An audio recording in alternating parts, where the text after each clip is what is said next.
Hello, everybody. Welcome to the stream. I figured before we get too far into it, how's the audio?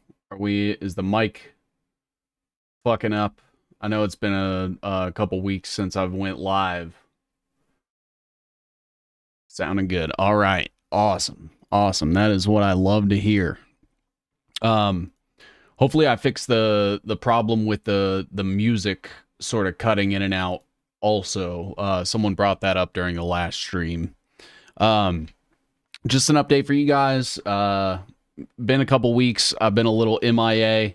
Um, I've just I've had some things going on that have kind of taken me out of it, and it's one of those things where um, it's tough because there's so much. Like if you take a day off, we're basically at the point now where you miss a week's worth of stuff. Um, and so it's difficult not only like trying to catch up but also keep up as we go, and sometimes I just get a little overwhelmed and all. It'll be Thursday by the time I've even like looked into anything from the past week, and I just kind of like call it a wash, work on some stuff at the house. I don't really see a point in going live if I don't have things of substance to talk about, just out of respect for your all's time. And so, anytime I'm like taking a break or there's a break in between streams or something like that, really it's just, I'm trying to respect you guys and not just put a bunch of nothingness out there. Or I may not like be feeling entirely well. And I don't want to half-ass, basically anything, that I'm doing since you guys are here. Um, but I do want to thank everybody for the patience and everything while I got my ducks in order and things like that. Luke Brown said, "Does Erik Prince think we are heading for civil unrest in the USA or World War III coming up?" I would say that Erik Prince definitely is probably a part of instigating both of those things. Um, he has paramilitary interests, both foreign and domestic. Um, and so there's operations that are carried out that they completely sidestep the military or any sort of like engagement rules between the government and its citizens. So they get contracted out a lot. One example is the Haitian government. They actually contract out like a paramilitary group through Erik Prince, and basically they have all these drones that have lethal capabilities and surveillance capabilities attached to them, and they use those to monitor the citizens in Haiti. And so the government can say, well, we're not doing it. Meanwhile, they are contracting out to Erik Prince's company to do it and then share that with them so they can absolve themselves of accountability.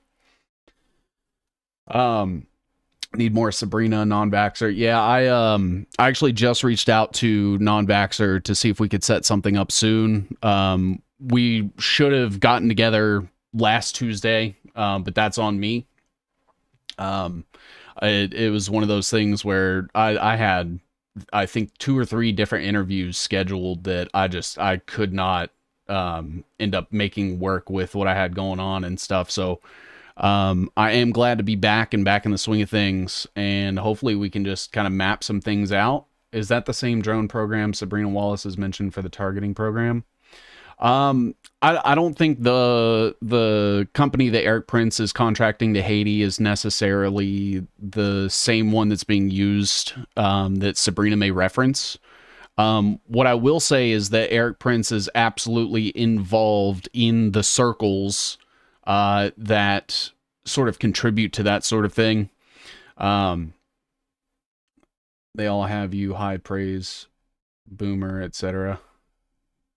Yeah, Dabumasan's great as well. But I thought that just so everyone kind of understands, like I've noticed that when I mention Erik Prince to people, that they don't seem to think that it's like a really big deal. Very similar to like Mike Flynn. And so I want to kind of dig into Erik Prince and the things that he's attached to show everybody, you know, when I say Erik Prince, I mean these things.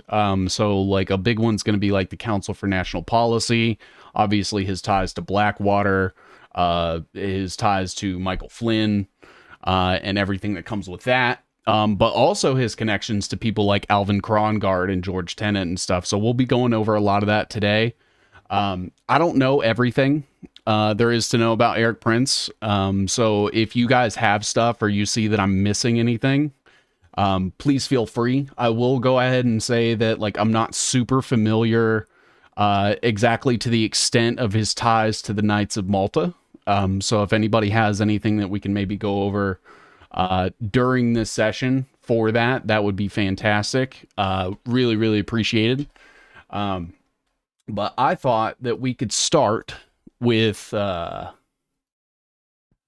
his family, his immediate family. So you have Edgar Prince, that is his father. You have Elsa Prince, that is his mother. And his sister is Betsy DeVoe. She was actually our education secretary. And she is married to Dick DeVoe, who's over like Blaze Media and all that shit. That's where you get like Glenn Beck and all those people. I think Erica Kirk is part of the Dames of Malta. Wasn't she wearing a Knights of Malta cross during one of the things? He is a big fish. Check out Amazing Polly reports on him. Yeah, Polly is fantastic. I'm a big fan of Polly. I wish I could sit down and have a conversation with her, but she is understandably very paranoid.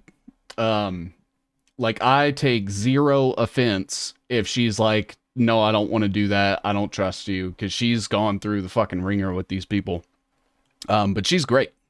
She's great. There is no nothing but respect, essentially. I used to listen to Polly. She won't name the Jews. Is it, hi chat, quit my job so I can hang out? Is it that she doesn't bring up that they're Jewish, or that she doesn't name people that are Jewish?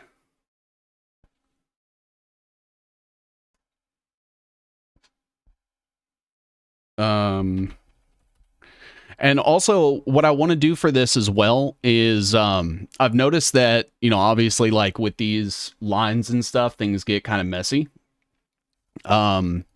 So I want to kind of, any line that's coming off of like a red thing will be red.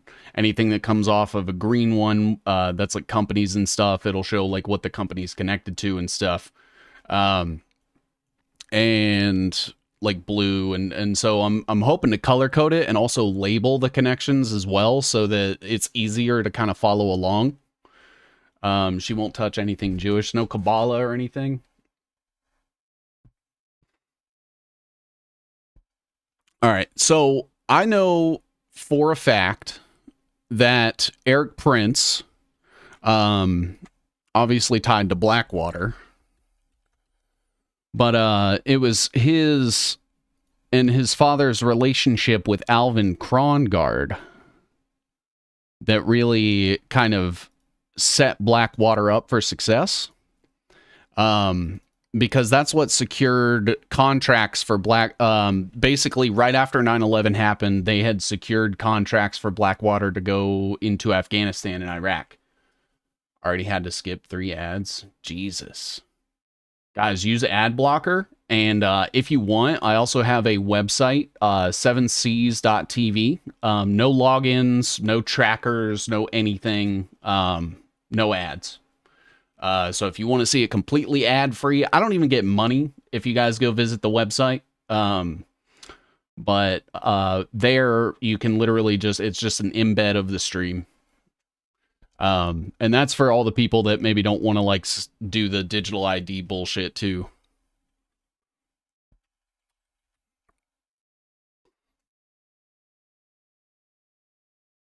Sorry to interrupt. No, you're good. You're good. So I actually have some stuff on this. Here, an issue that I had was recently I had to reinstall my operating system, and I lost the Flynn network. I have most of it still on a backup, but it's very like work in progress, and I lost all of the like the L. Paul Brimmer stuff and the Alvin Krongard, George Tenet stuff. And that's on me. I probably should have uploaded it somewhere, but I did not. So we'll go ahead and put Alvin Krongard on here. And I think George Tenet should go on here as well.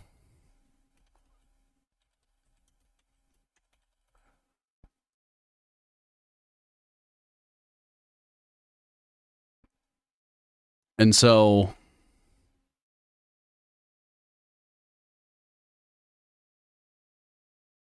just get everything on here really quickly.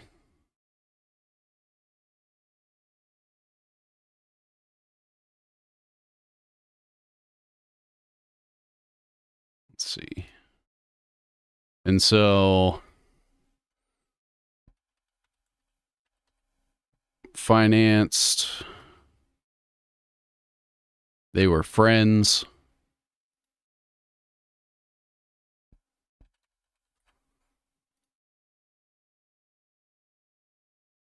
Got to go grocery shopping before this EBT snap card nonsense pops off and all the brownies flip out. Be back in bits.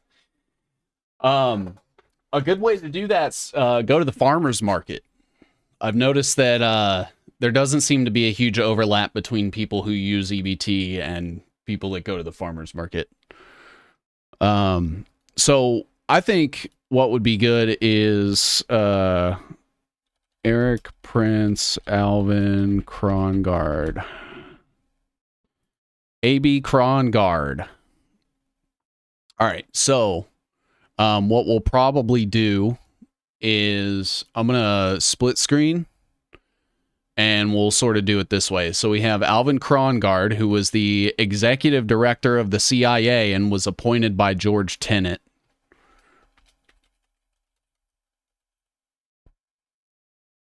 Buy dried beans and rice, freeze dried, also stores 20 plus years. Amen, brother. Stock up on food. It doesn't matter how many Bitcoins you have, you still need to eat every day.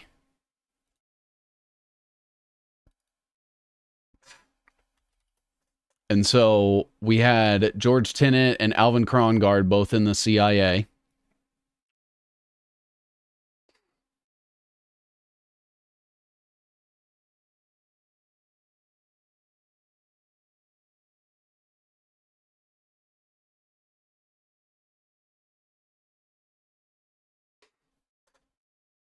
AWS 2 weeks ago today. Microsoft services are down. Can't play Xbox Live. Might as well listen to 7. Imagine proper cyber attack. We'd be fucked.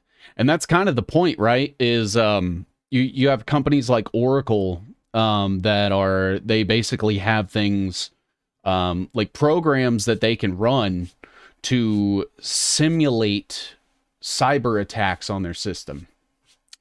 And it seems a little conspiracy brained, but all of these outages and things, I believe they are manufactured in order to give the illusion that there are cyber attacks happening against the United States.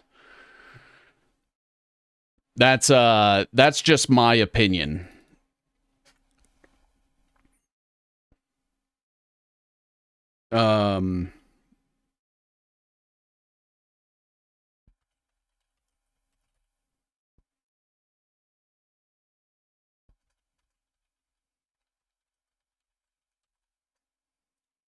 So we have worked for and executive director. Test runs. Yeah. Yeah, absolutely.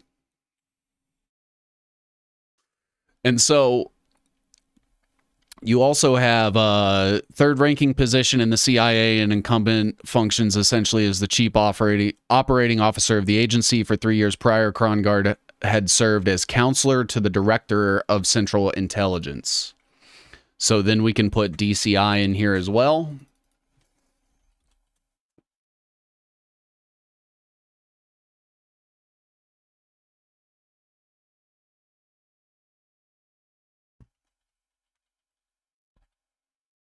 and he was a counselor at DCI. A longtime consultant to DCI's Krongard joined the agency full-time in February 1998. Following a 29-year business career, during his private sector career, he served as chief executive officer and chairman of the board of Alex Brown and Sons. And that is extremely important. And I'll show you guys why here in a bit. But we have Alex Brown and Sons. Right, and so he was the chairman.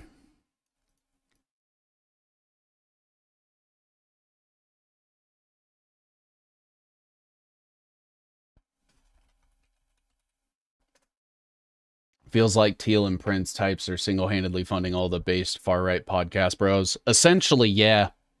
Between all the people with Teal, like through the Roganverse and through Rumble, and shit like that. And then on the other side of that, you have like the wellness company. You have there's this new group that I've become aware of called Network Access Group. I looked at their page. It was kind of hard to tell who was and isn't who is and isn't a creator associated with that, but you're absolutely right. And then he was also on the board, or vice chairman of the board of Bankers Trust.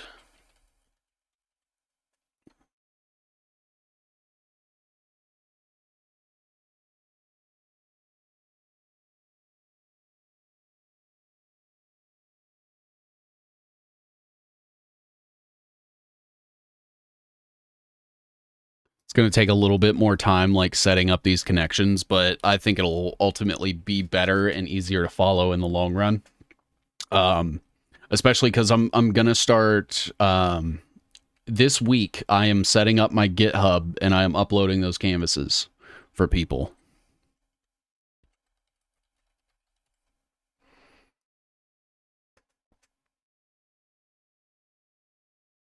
And then as far as Blackwater goes, so Blackwater has kind of gone through a few name changes. They were then Z Services, and then Academy, and then they wound up under Constellus. And those will all Constellus will end up coming into play a little bit later, and I'll show you guys why.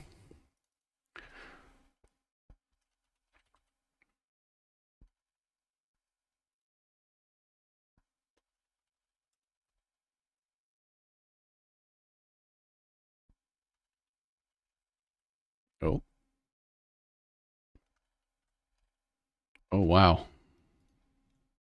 You can tell I'm out of practice.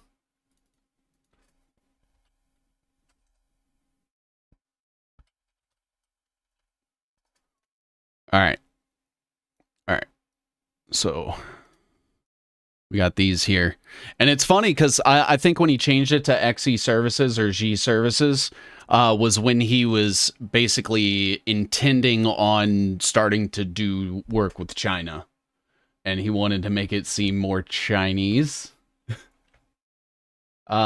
He is still in bed with China, but it's through Frontier Services Group. Yep. Boom. Big Fred just nailed it. Yep, exactly. I was actually just about to put that on here too.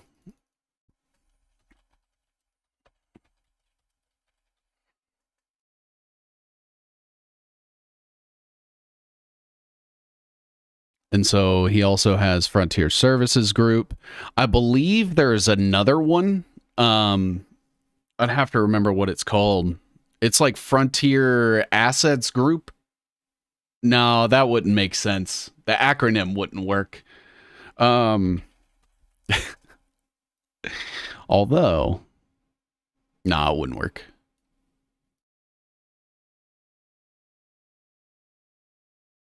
What is it called? Let me double check. Resource group, that's it.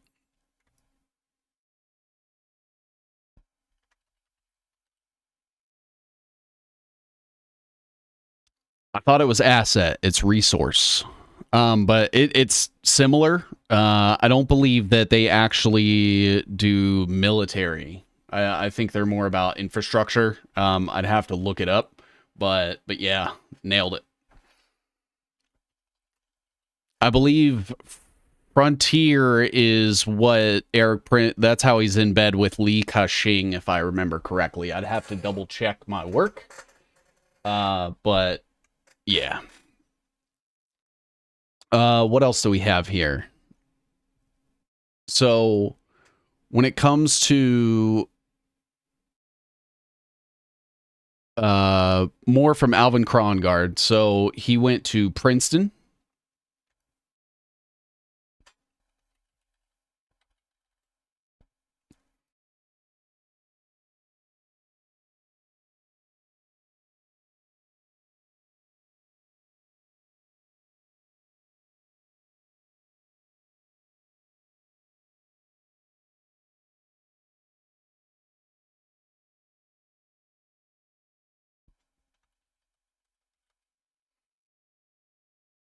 And the reason why I'm building with Alvin Krongard is because that was essentially the Prince's connection into like the intelligence agencies and shit. So he's very important. So he then went to Maryland. I might actually put this down here. And then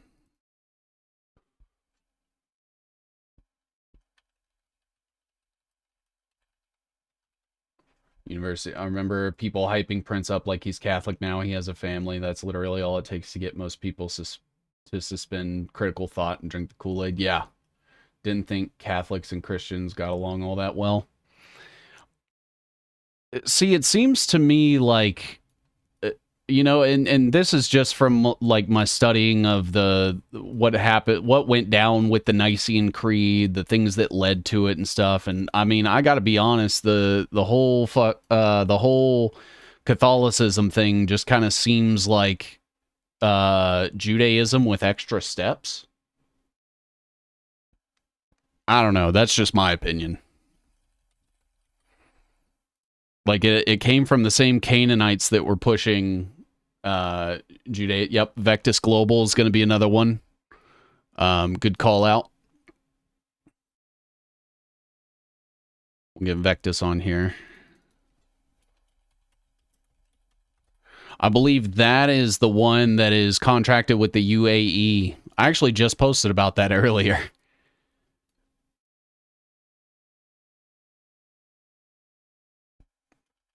He also has reflex responses,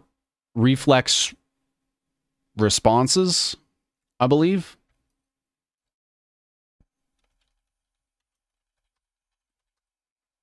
No, reflex responses is the one for the UAE. I'm almost positive. And then obviously we're going to have to put on his phone company.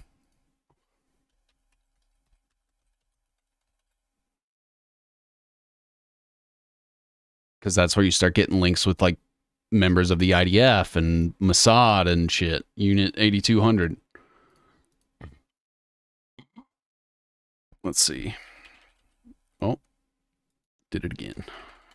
Founded. What else do we have?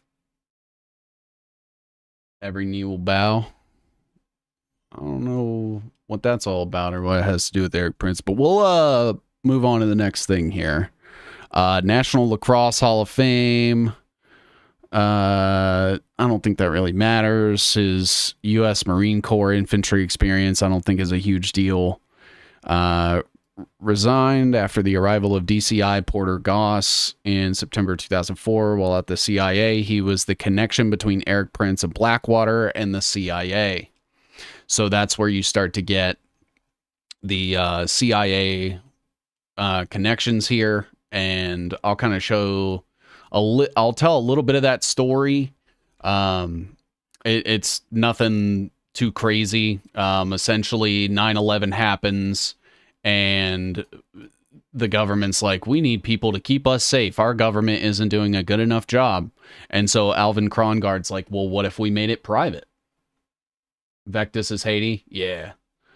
Yeah. So we'll connect here and CIA contracts.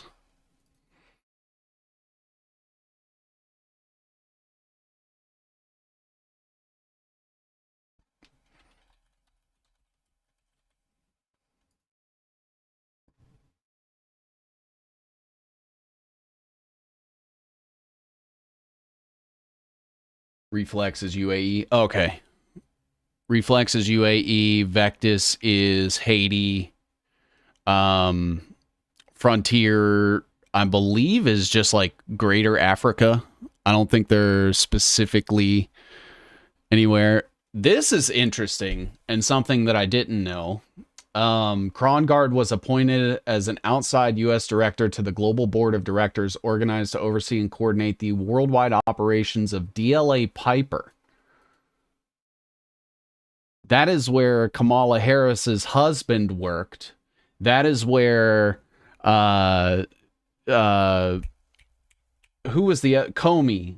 Comey's brother Peter Comey also worked at DLA Piper. So that's interesting. I did not know that. Knew a lot of libertarians who were psyoped into thinking PMCs are based just because they're nominally private. Yeah, it's kind of fucking ridiculous, isn't it? Because at the end of the day, they're still doing work for the same government that the libertarians claim to not give a shit about or like are in opposition to. And it makes no sense. It's just like libertarians that like Thomas Massey. It's like, oh, I thought you didn't like the government. You realize he is part of the government. And that's why I think libertarians are retarded. Because they're not really libertarians. They're just part of the same like party politics as the Republicans and the Democrats, just like the socialists and the Green Party. Frontier has been a heavy player in Sudan. Do you have links to the Frontier stuff? I was able to find some things where the UAE government, so like Abu Dhabi, was part of it, but I couldn't find a link specifically between Erik Prince and the Sudan stuff that's going on. So absolutely, if you have anything on that, I'm more than happy to explore it.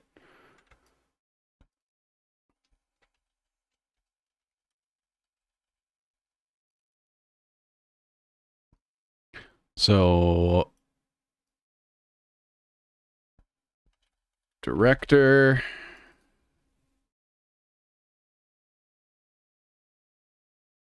And I think I'm actually going to bring this down and out here because it's going to connect to like the election fraud and all that shit. So, spoiler alert, elections are fake. Completely faked. What is a libertarian? A libertarian is somebody that believes in limiting government. I would say ultimately, like, what my idea of a libertarian should be is someone that does not believe the government should exist with the authority to govern over the population, and does everything and anything in their power to resist, stifle, avoid, not participate in, etc. of the government. But instead, what seems to be the case is they will love politicians if they say the things that they like, and then they never get anything done. And so it's just this, it's silly.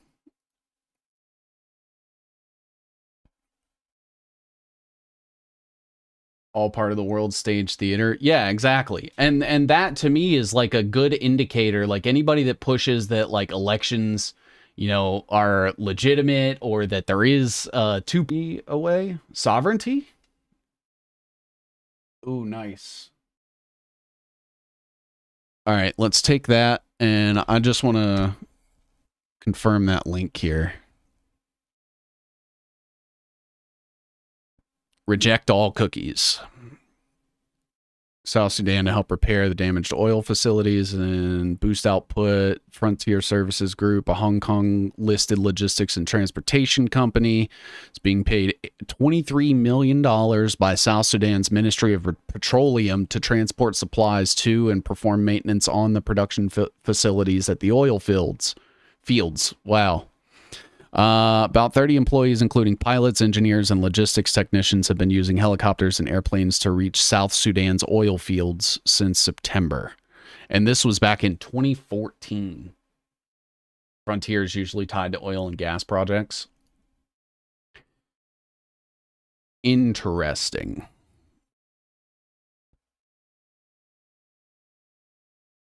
So I'm going to put the Sudan government.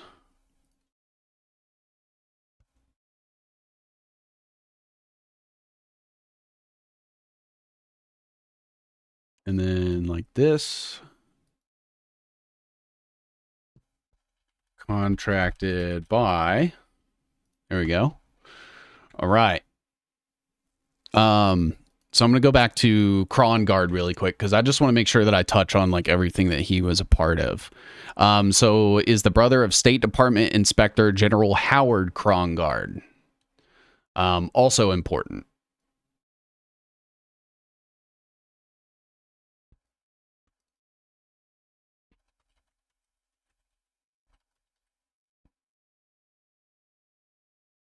And this is without even getting into like the DeVoe stuff yet.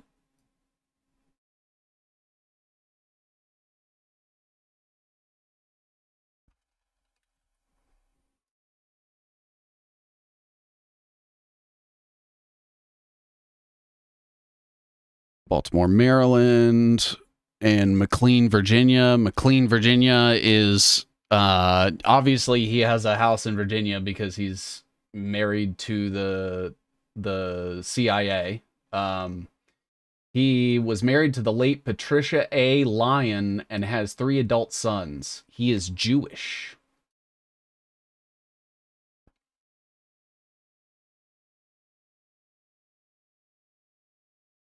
Krongard married Cheryl Gordon, at that time a senior executive for Apollo Management, and that is also important.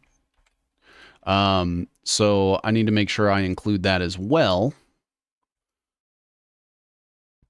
because Apollo is actually what owns Blackwater now, essentially.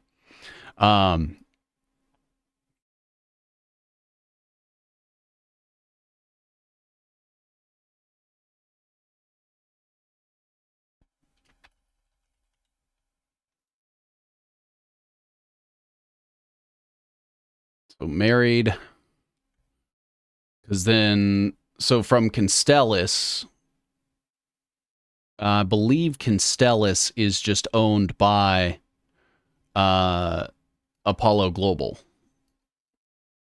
Let me double check my work. Yes. Okay. All right.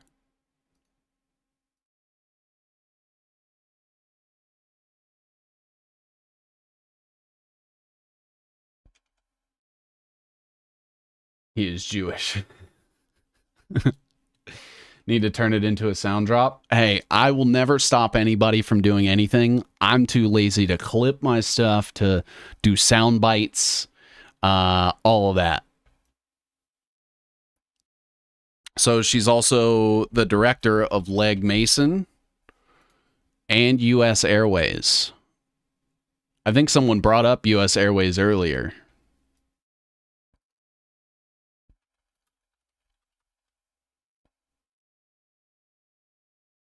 Liberty, trick spell word, accept liberty from a ship, maritime law for dead things, words create contract.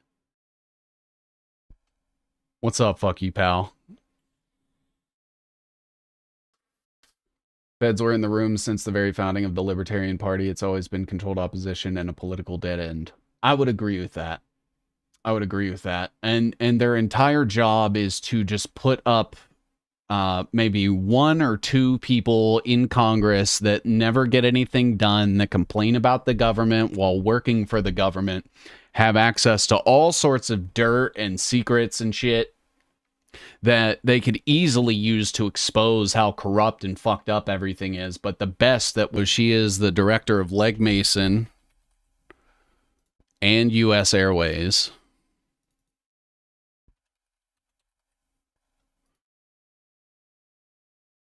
And she is also a senior executive, or was at least, at Apollo Global.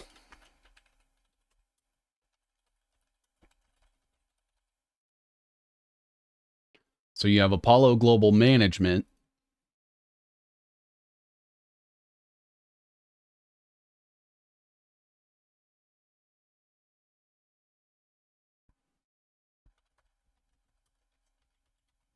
Senior exec, which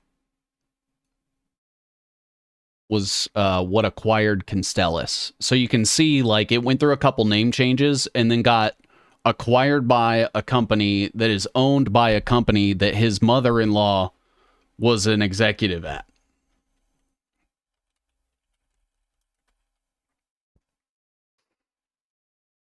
Apollo Global used to be Drexel Burnham Lambert. And they were actually involved in the junk bond crisis that happened in the 80s. They essentially just shuffled around the company, changed the executives. Where's Talmud Jerry? That's a good question. Reading through a letter from an attorney's office before I sign it. That's what's up. Nice. Krongard's name was brought up in conjunction with investigations into suspected 9/11 related insider trading because of timely Wall Street trades made through the investment bank he used to head, Alex Brown and Sons. A single U.S.-based institutional investor with no conceivable ties to Al-Qaeda purchased 95% of the UAL, which is United Airlines, put on September 6th as part of a strategy that also included buying 115,000 shares of American on September 10th. Similarly, much of the seemingly suspicious trading on September 10th was traced to a specific U.S.-based options trading newsletter, which recommended these trades.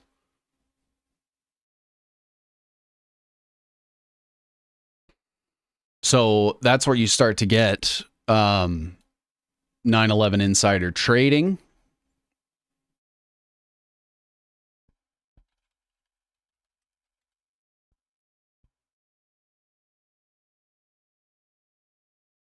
Or rather, this will be red because it's coming off of a person. This will be green because it's coming off of a company.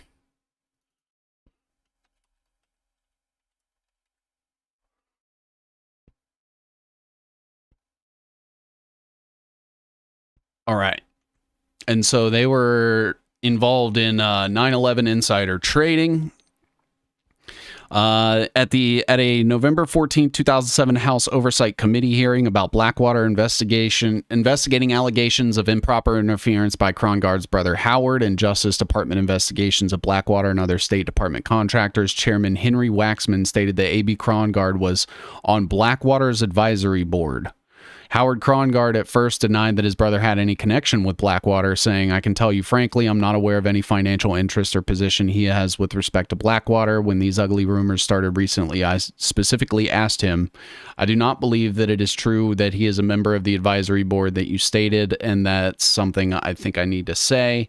When confronted, however, with a July 26 letter from Blackwater founder Erik Prince to A.B. Krongard asking him to join Blackwater's advisory board, followed by a September 5th letter welcoming Krongard to the board and a report from Representative Elijah Cummings stating that Buzz Krongard had been expected to attend a Blackwater board meeting earlier that week. Krongard said he had called his brother during the ensuing break in the hearings and learned of this conflict of interest for the first time, saying, "I'm not my brother's keeper and we don't discuss our business with each other." So Krongard not only gave CIA contracts to Blackwater, but was also part of their board.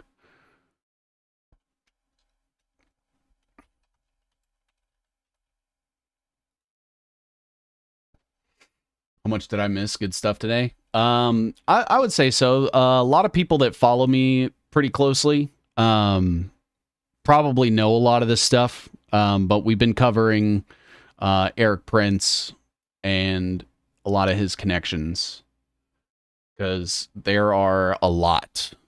And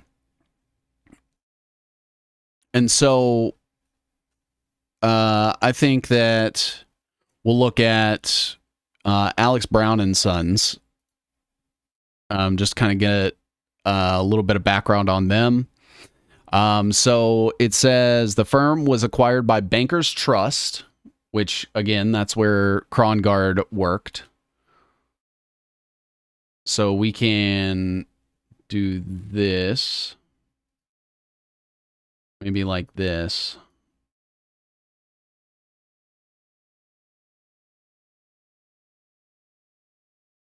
That's not going to work either. Let's see.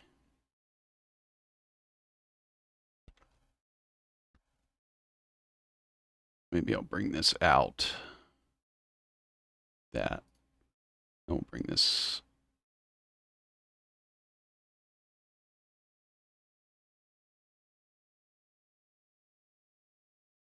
Down some. There we go. I don't think that's too confusing. And then like that. Acquired by. We gotta make. Oh, gotta make that green.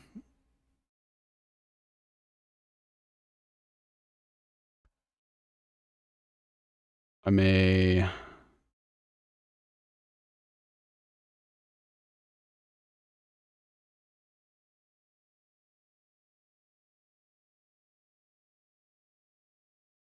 There we go. 7Cs, what is the name of the program you're using? It's called Obsidian. It is free to form BT Alex Brown.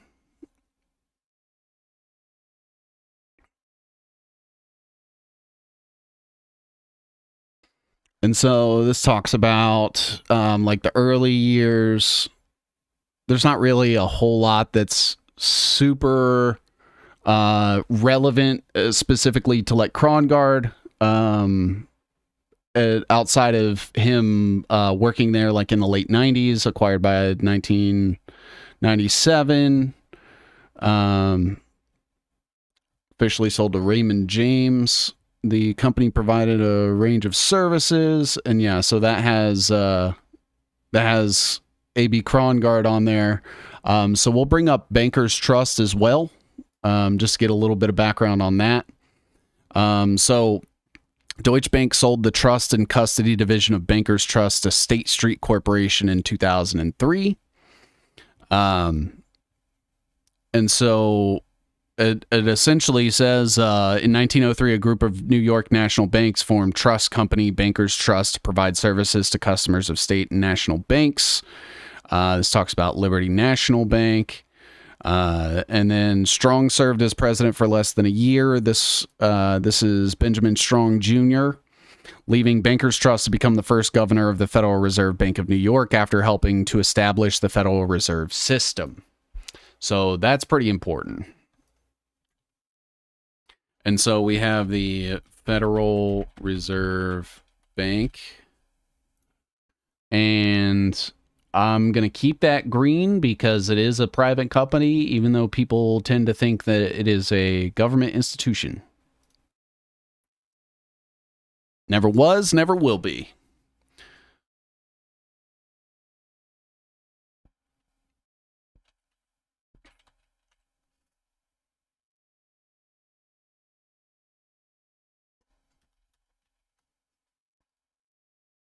And it was specifically the Federal Reserve Bank of New York. And that was after helping to establish the Federal Reserve System.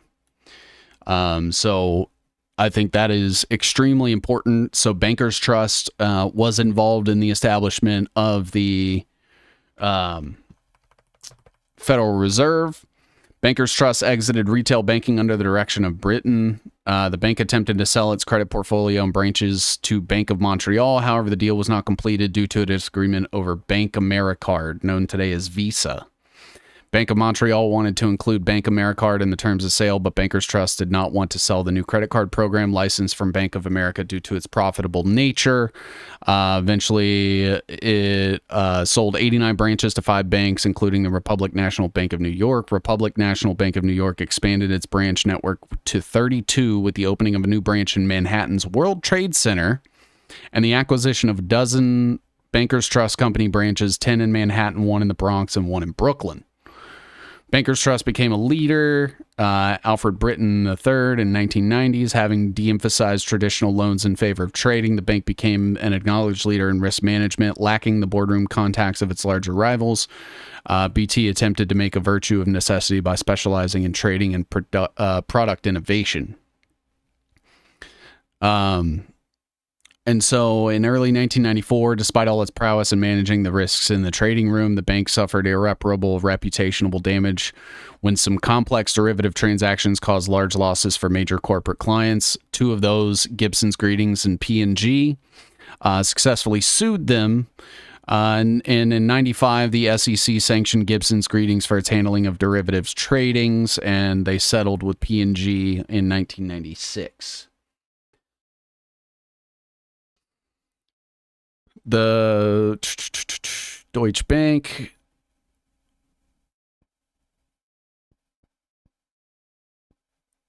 late 1998 was acquired by Deutsche Bank. BT pled guilty. So Deutsche Bank should go on here as well.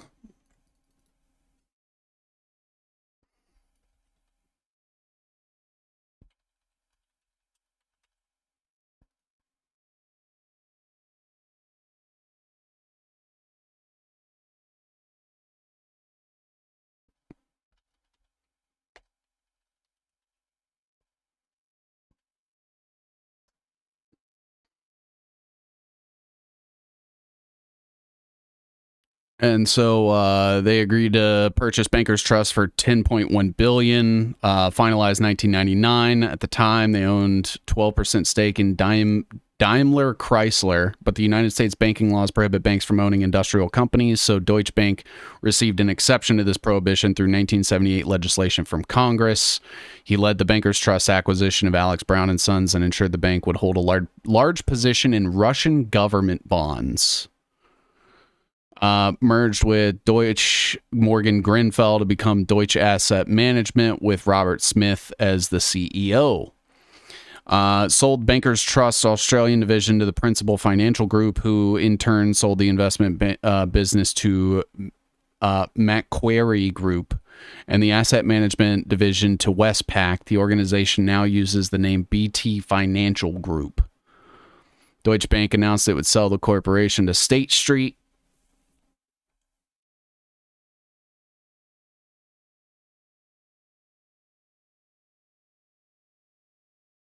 And so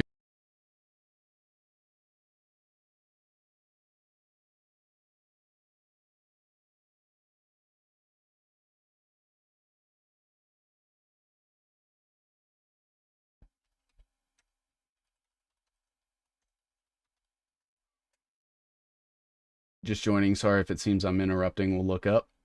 Hello from Adelaide, South Australia. Haven't seen you for a while. Starting to think you got silence. Good to see you. Hey, thank you. Yeah, I just kind of had an off couple of weeks, but I think we're good now. Is the Obsidian program what you're using to map the information onto? I have a personal local issue. Could do with a tool like this for that. Yes, this is Obsidian, the mapping software. It's called Canvas Mode. And so this goes into their P&G stuff. Here's notable former employees. Jeff Bezos.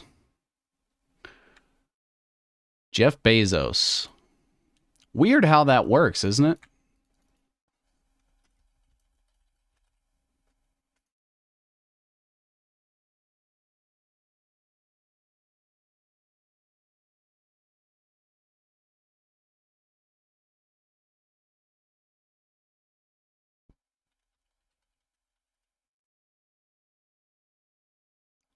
And then we also have Brady Dugan, who's the CEO of Credit Suisse.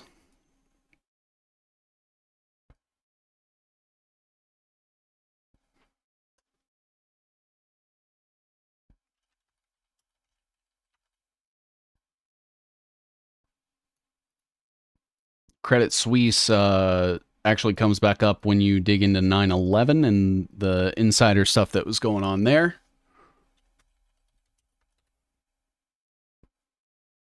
Like to work locally too. Hello, amazing how top to bottom this all is. Absolutely. Yeah, it's all terrible, incestuous, like it's hard to fucking keep track of sometimes. And that's why I do these webs, because if I didn't, then I probably wouldn't remember half of this stuff. Um, Founded.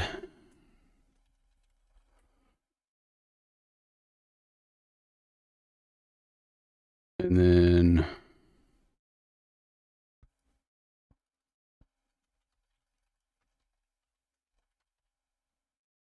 Credit Suisse.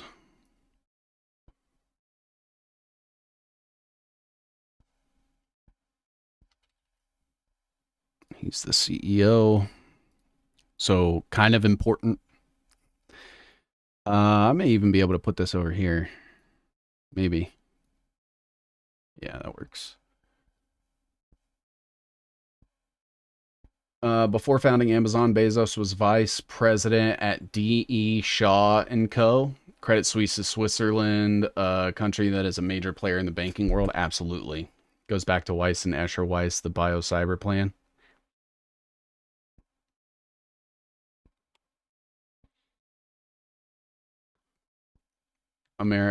We conquered Americas and opened the Bavaria Trail with the East India Company. Appreciate your work. Hey, thank you. Thank you. David E. Shaw is a Jewish billionaire. Yeah, that doesn't surprise me.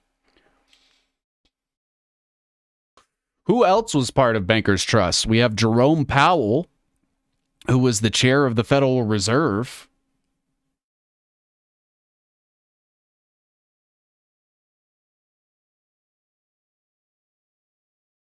Man, we might have to pull this out a little bit.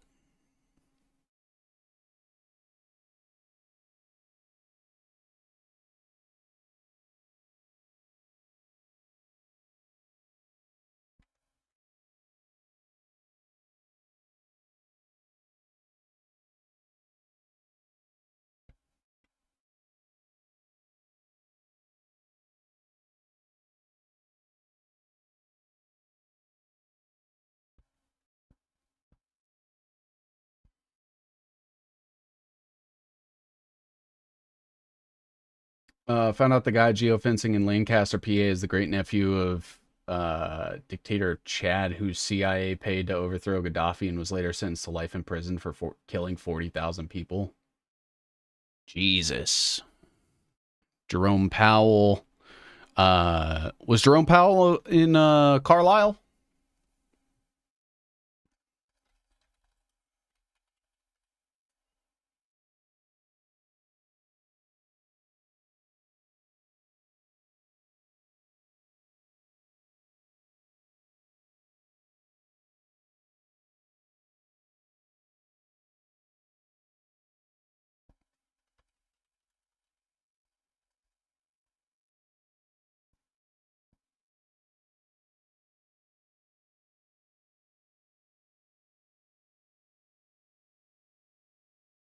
Maybe this goes the other way. I'll do like this. There we go. Probably. Oof, Carlisle.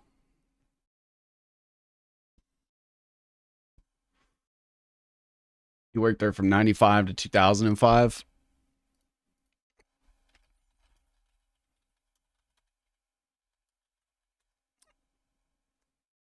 Yep, sure enough. Mm.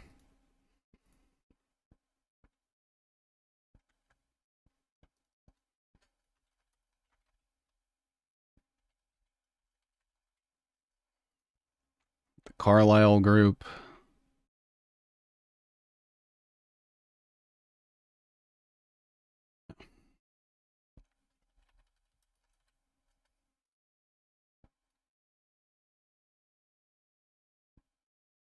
There was a company involved doing CRISPR who wanted some of his skin. What? Dave Rubenstein hired Powell to Carlisle.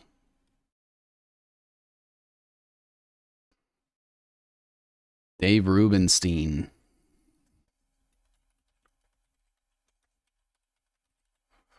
Is Rubenstein connected at all to Blackstone?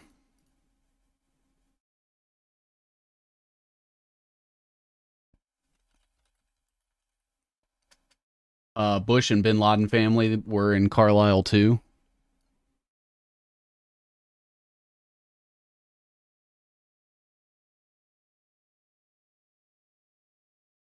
And then we'll do this. Federal Reserve. Like so.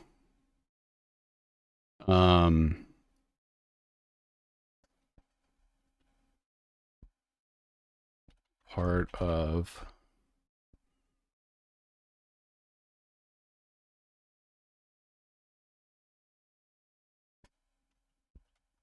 chairman.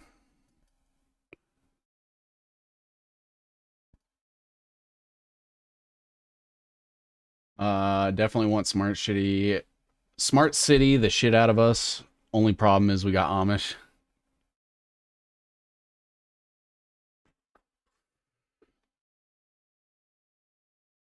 So Dave Rubenstein, is he current chair of CFR?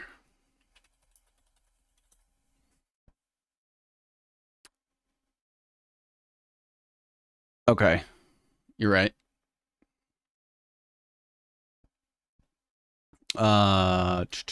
So we have the Council on Foreign Relations and Council for National Policy.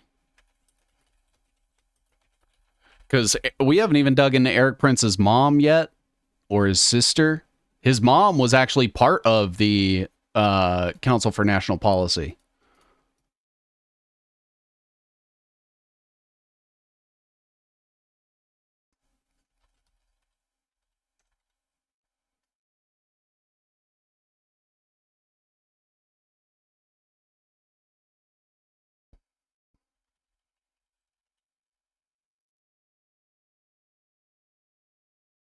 I guess technically hired. Don't forget to link Rubenstein to the board of the WEF. Oh, yeah. Oh, yeah.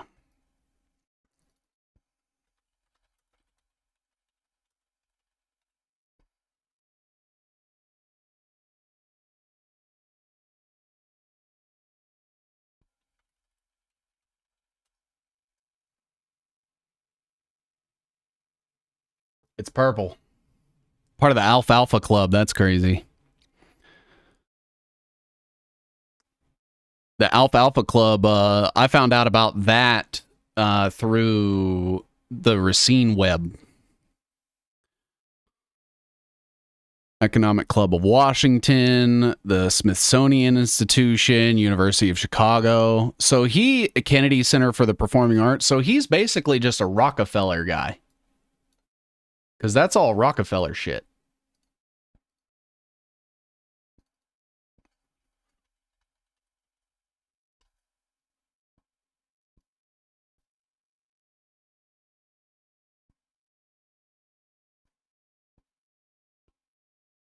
He's also Phi Beta Kappa. That's the same as, I believe, Ben Shapiro. So, does it talk about the reason so many Jews have the German surnames is because there was a law in the 1800s that outlawed or stigmatized Jewish surnames in a lot of European countries, not just Germany? Yeah, Rubenstein is absolutely Jewish. Part of the Giving Pledge. So There it is. Okay. Oh, here's like everything. Awesome. So maybe we bring Rubenstein out a little bit.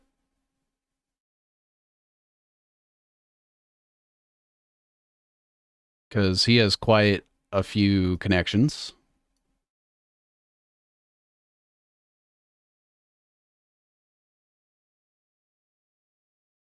Rochefelder or Rockenfelder, Swiss origin. Just a quick digression. Have you ever delved deep into the Bush lineage, which traces back to Vlad the Impaler? I haven't, actually. I would be interested in that. Bauer and Neubauer and Backhour.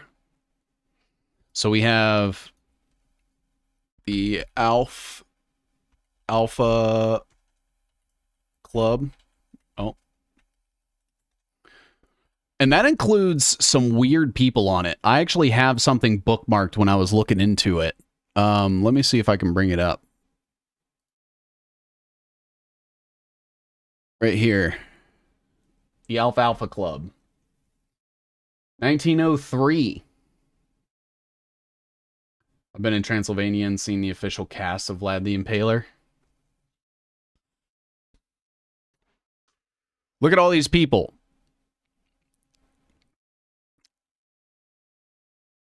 Prescott Bush, Richard Nixon, Ronald Reagan, George H.W. Bush, Dick Lugar, George W. Bush, Alan Simpson, James Wolfson, John McCain, Ted Stevens, Jack Valenti. These are all of the members, apparently. Quite Neil Armstrong, James Baker, Joe Biden. Both Bushes, Prescott Bush, Marvin Bush, Jeb Bush, Dick Cheney.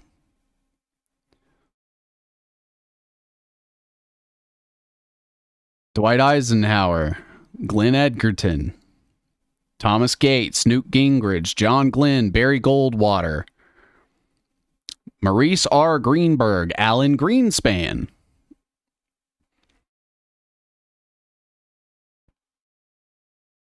I say Cheryl Hines. Joseph Hines. Lyndon B. Johnson. Jack Kemp. John F. Kennedy. Henry Kissinger.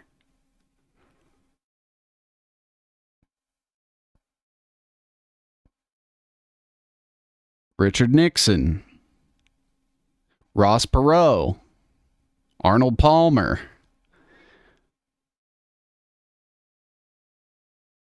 Jay Rockefeller, David Rockefeller, Pat Roberts, John G. Roberts Jr., Nelson Rockefeller, Donald Rumsfeld. Like the Alpha, and like that's a lot of people. That's a lot of people. I may do a deep dive on the Alfalfa Club specifically one day, but today is not that day.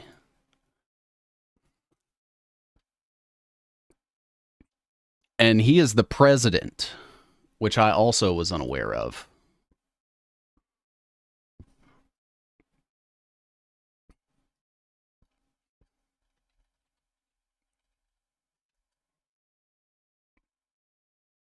Lad scared off the savages. What else do we have? We have American Academy of Arts and Sciences, Bloomberg.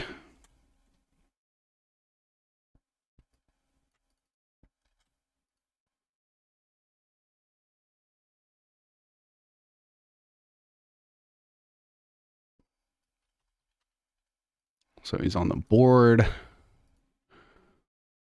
Bloomberg, which is just Michael Bloomberg. The Brookings Institution.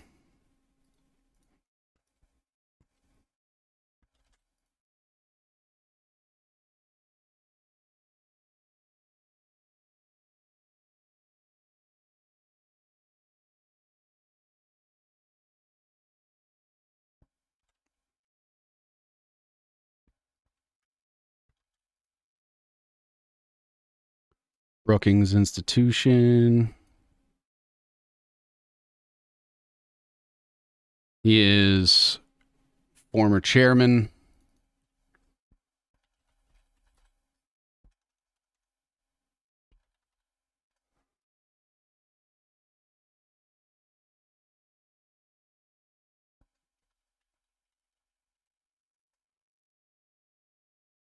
Tesla device still working. Think of how much evil that list of people has caused. Oh, insurmountable. Unquantifiable. I don't think if you had like the best LLM working to uncover every dirty deed done by that group of people, it wouldn't be able to find it all. Look at that. China United States Exchange Foundation. Institute for Advanced Study, Johns Hopkins Medicine. Like, there's so many things here. The Tsinghua University.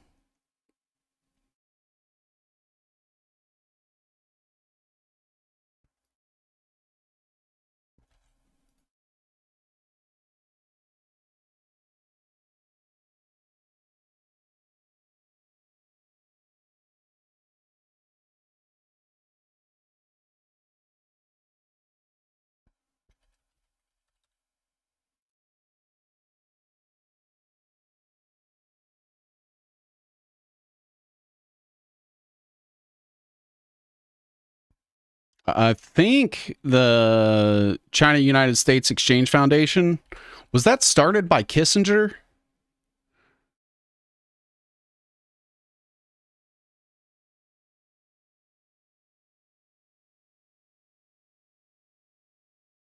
No.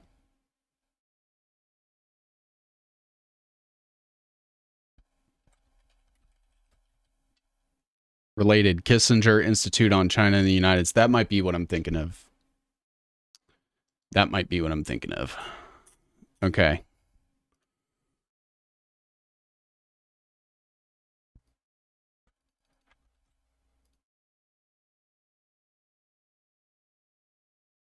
And again, this is just Dave Rubenstein, Jerome Powell, the Carlyle Group, the Federal Reserve Bank to the Bankers Trust thing, because Jerome Powell also worked there. There's a lot of people that are going to come up on the Bankers Trust list of notable employees who ended up growing massively in wealth, influence, etc., immediately following 9/11.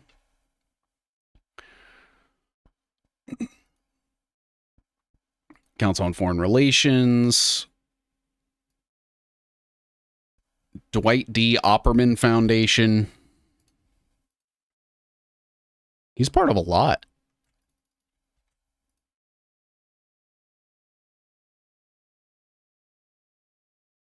And he's what? Chairman there also? Jesus.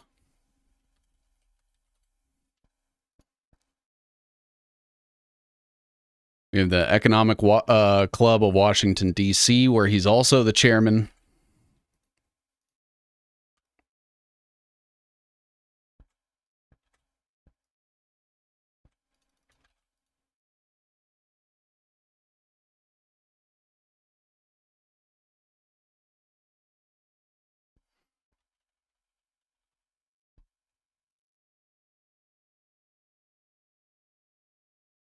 Harvard Corporation. He's a member. And he's the chairman of their Global Advisory Council.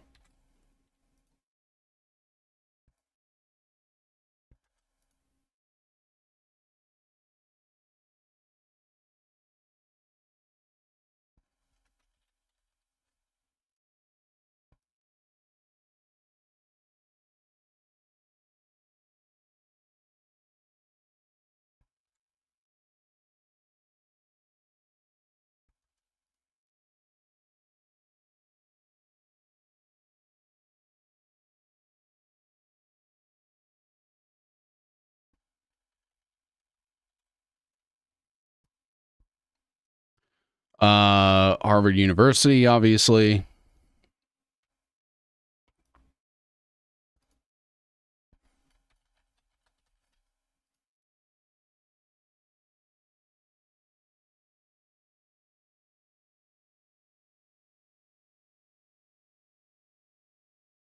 Is he just an alum at Harvard?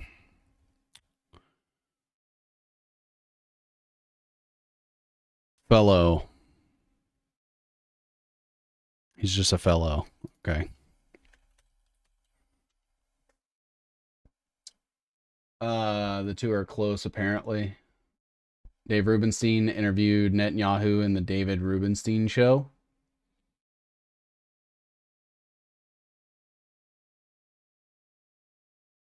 The one that was on Bloomberg?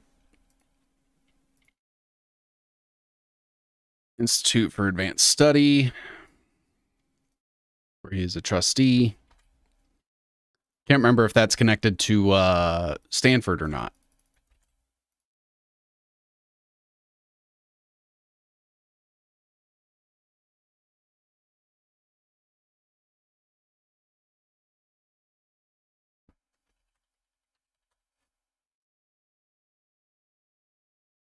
John Hopkins Medicine, where he's a trustee.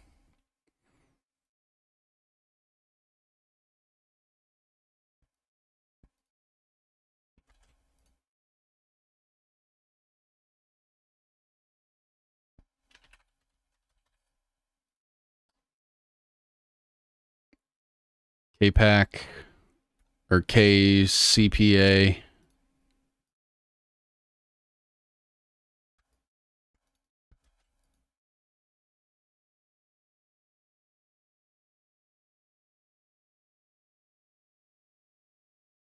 Where he is also the Jesus Christ.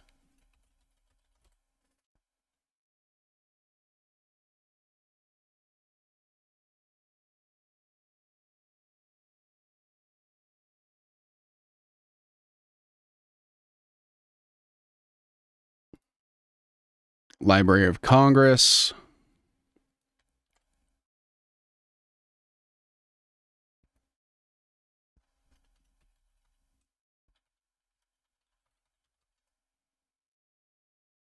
Make that orange because it's technically an official government entity. He is chairman. Jesus.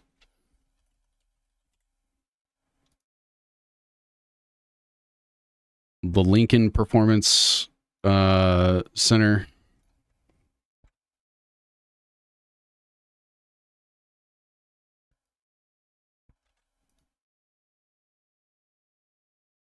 So much.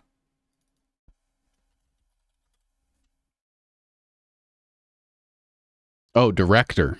Sorry, not chairman.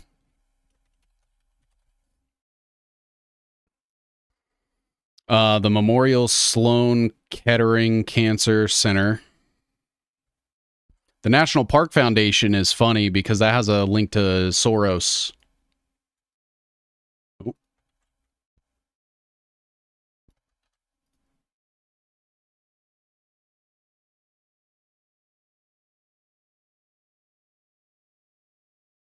He's also a trustee. We're almost done. National Constitution Center as the director.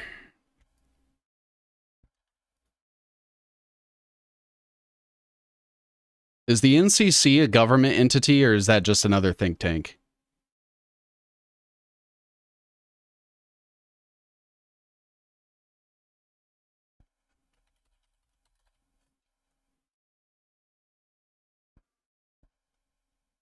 You're chairman of the Rothschild and Rockefeller CFR and the board of the WEF and connected to Israel. You're a big player. Yeah. Yeah, this guy's a big deal.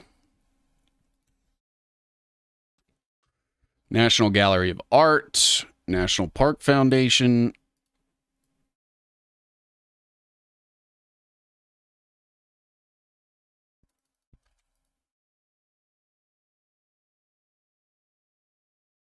Said trustee, I believe.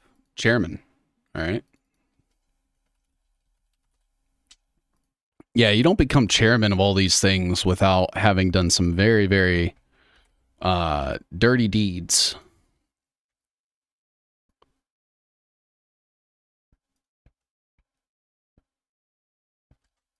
National Park Foundation.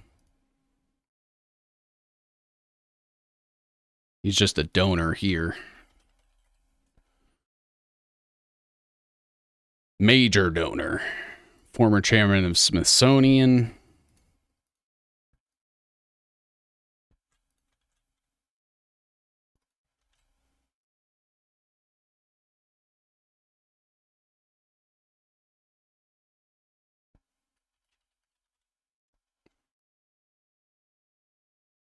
And Tsinghua University.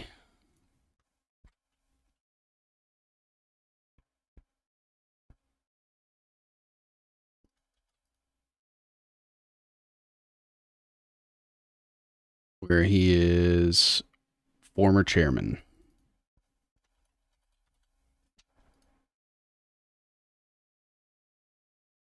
All right. So that's everything with that.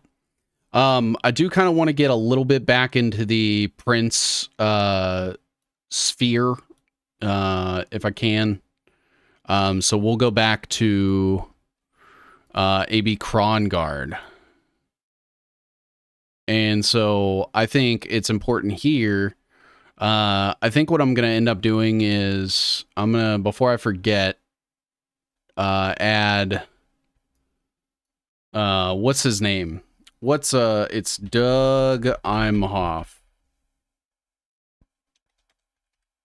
And that is Kamala's husband. He worked at DLA Piper.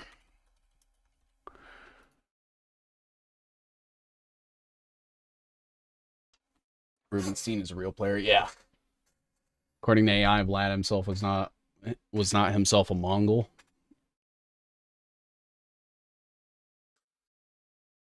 Tori Smith says about Erik Prince, it's horrific stuff, no doubt. Yeah. If you have a link to anything where they kind of lay out some of the stuff, I'd be interested in looking into it. Who connected Prince to those Unit 8200 and IDF guys for the Unplugged project?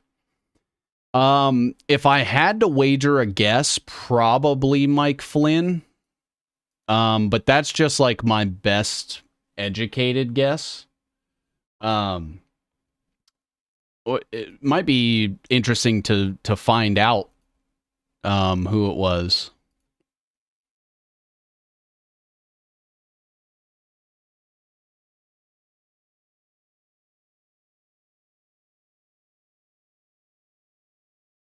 Bring this down a little bit. I think adding Preston Giles on behalf of Jeff Bezos is important, because Preston Giles helped found DARPA.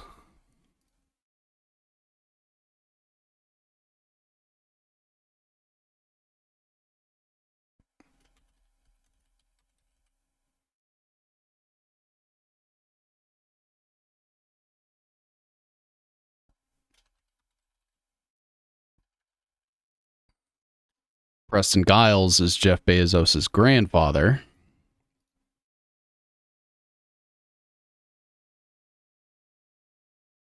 Seven Seas, what's good? Hey, just getting back into the swing of things. Trying to map some stuff out here. So that when I say Erik Prince, hopefully a lot of people won't just shake their head and go, oh, yeah. Who's Erik Prince? All right, so I want to get back to Erik Prince and start mapping out some of his like direct companies, because these aren't even all of them. There's he has like Vaccinity was one. I believe that was connected to like Tony Robbins.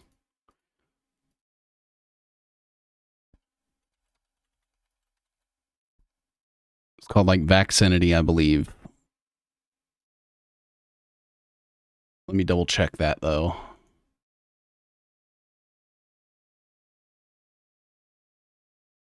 Blackwater, Frontier Services, Edgar D. Prince, Holland Christian High School, Naval Academy, Hillsdale College. Oh yeah, he was really, really close with Dana Rohrabacher, who has ties to Russia. Rohrabacher was like one of his mentors.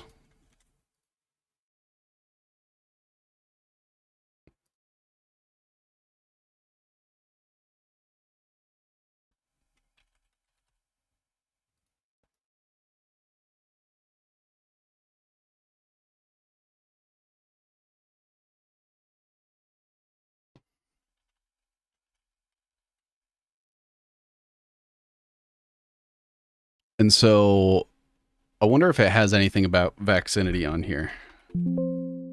No. Okay. So I'll show you guys Erik Prince vaccinity.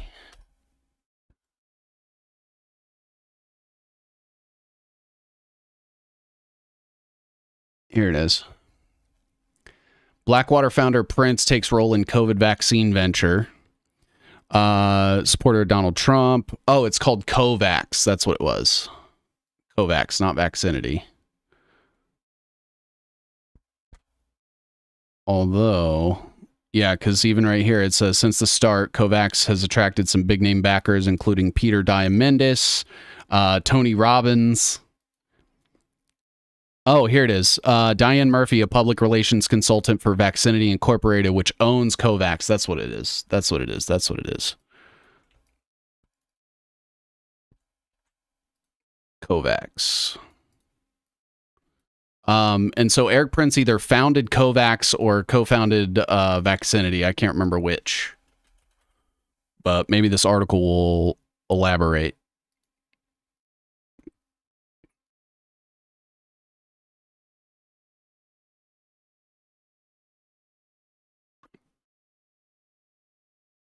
Accepted introductions from a very private, public, and nonprofit intermediaries.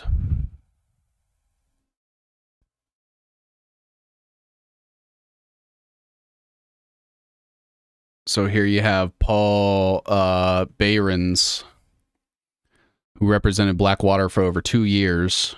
That was part of the COVAX project. So let me see if I can sneak this in here.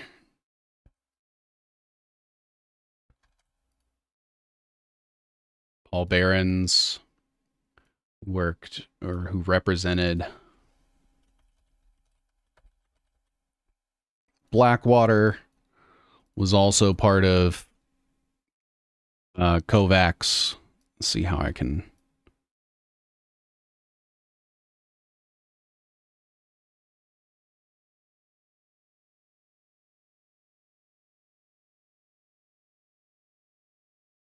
Entity called Windward Capital with an address in Abu Dhabi was authorized to assist in process of creating distribution networks.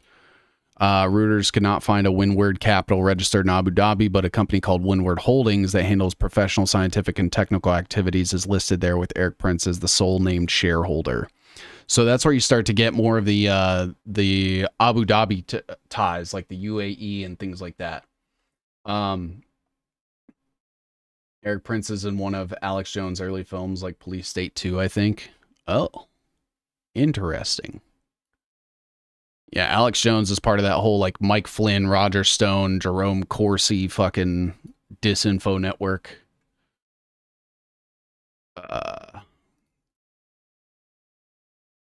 And what would this be? Because it said help.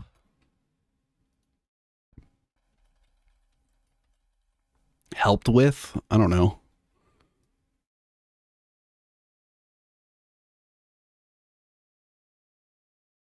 So you had Paul Behrens. So there is, it's Windward Holdings.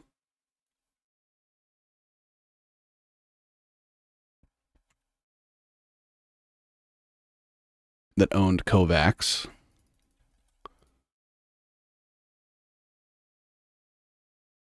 Where the UAE government was involved.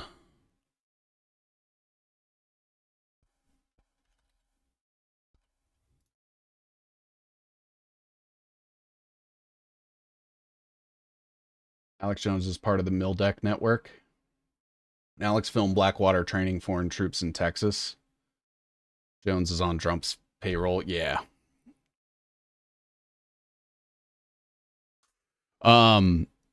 And so this was owned by Erik Prince.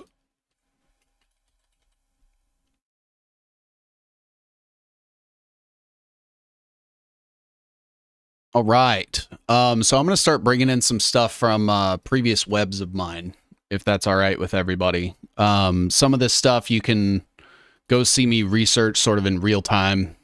But I kind of want to bring some stuff in, like the Dana Rohrabacher stuff. I think is important with this context here.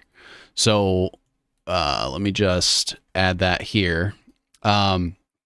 So you had Dana Rohrabacher, who was a mentor to Erik Prince, who was close to Vladimir Putin. I don't know if Rohrabacher's dead or not. He was in Ronald Reagan's cabinet.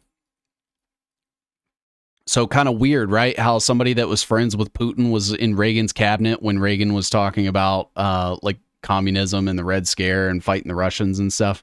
That's how you know it's always been fake. Like if you don't know at this point, bro, just look at history.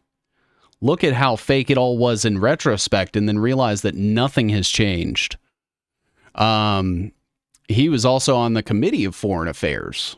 He was good friends with Oliver North.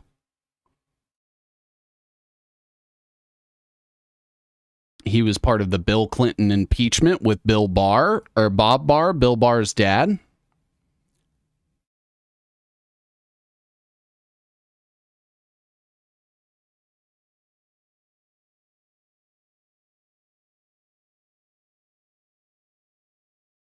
Committee on Foreign Affairs.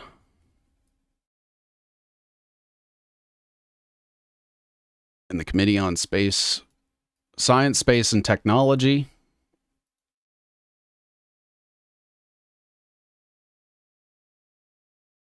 Prince has been under investigation several times for arms trafficking. Sounds like Oliver North 2.0.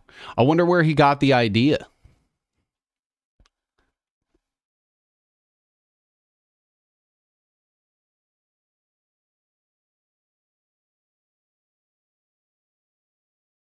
Okay, so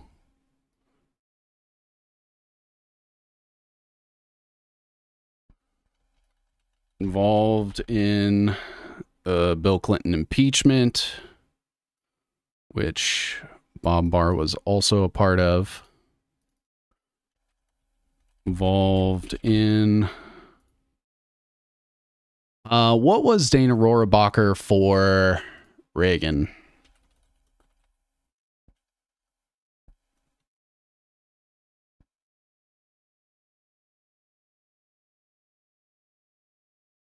During his tenure in Congress, Rohrabacher expressed strong pro-Russia and pro-Putin opinions, which have raised questions about his relationship with Vladimir Putin. Politico dubbed him as Putin's favorite congressman.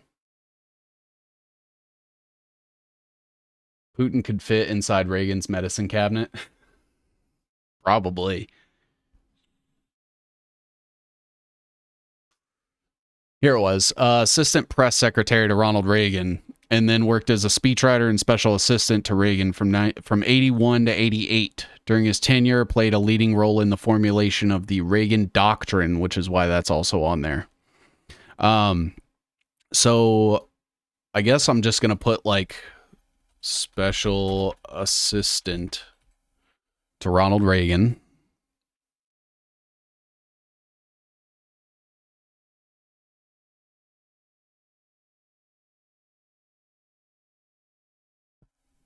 Co-created the Reagan Doctrine.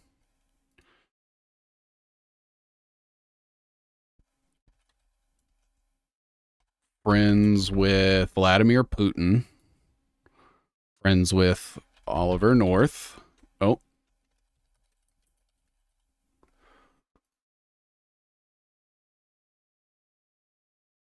As far as the Committee on Foreign Affairs, I don't know what his position is. He's also part of these caucuses. I may bring up some of those.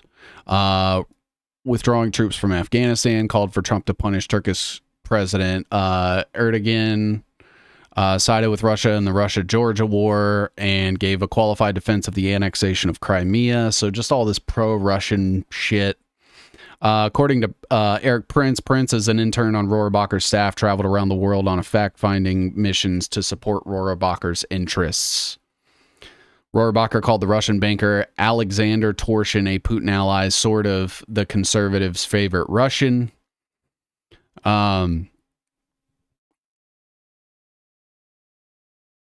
Yeah, so he's all in for Russia.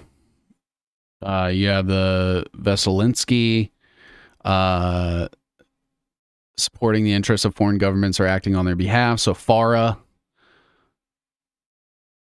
Rohrabacher defended his approach to improving American-Russian relations. A former Soviet spy who met with Trump's sons and son-in-law campaign manager in June 2016 to discuss Russian sanctions.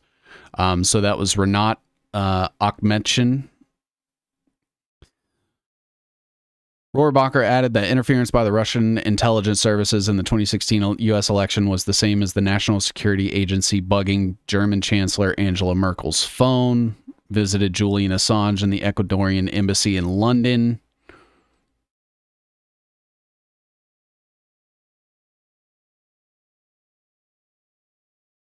So I'm going to put Julian Assange on here.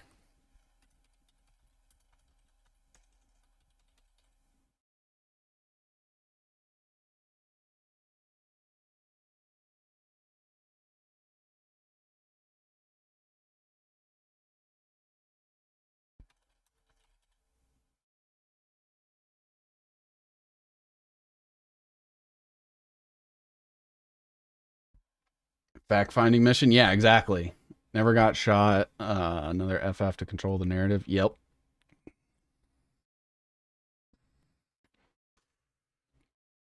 Interview with Fox. Meeting with Julian Assange. Real source was not Russian intelligence agents for the DNC emails, but former DNC staffer Seth Rich.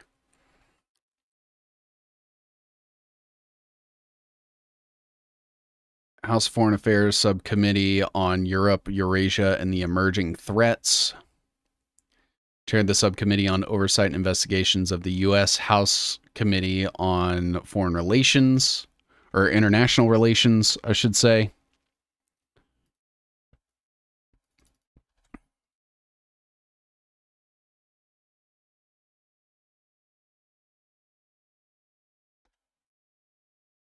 We haven't even gotten into Mike Flynn yet. I think that's where Mike Flynn was like the biggest expansion of Prince's operations since 9/11, in my opinion.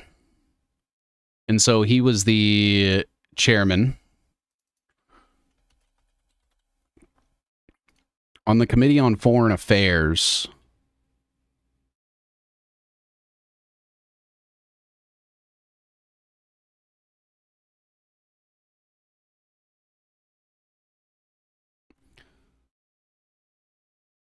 Democrats secretly organized the Unite the Right rally.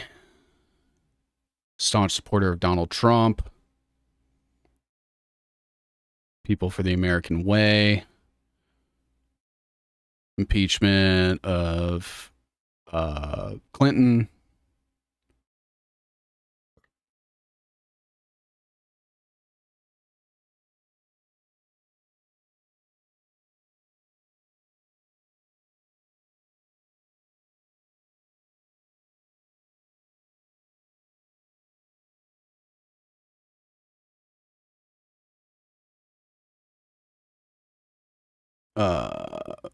Let's see here.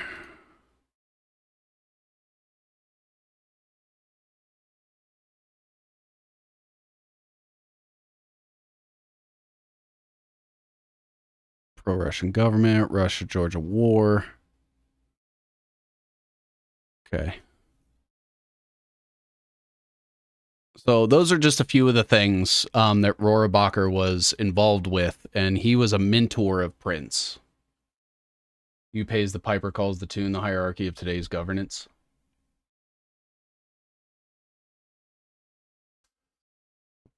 In Like Flynn, that's my favorite movie. I don't think I know In Like Flynn. All right, so I'm going to start bringing in some of the Betsy DeVos stuff. So that's where we're going to get like Dick DeVoe and Blaze Media, Neutralite, Blaze TV, Glenn Beck, Dave Rubin, all that shit.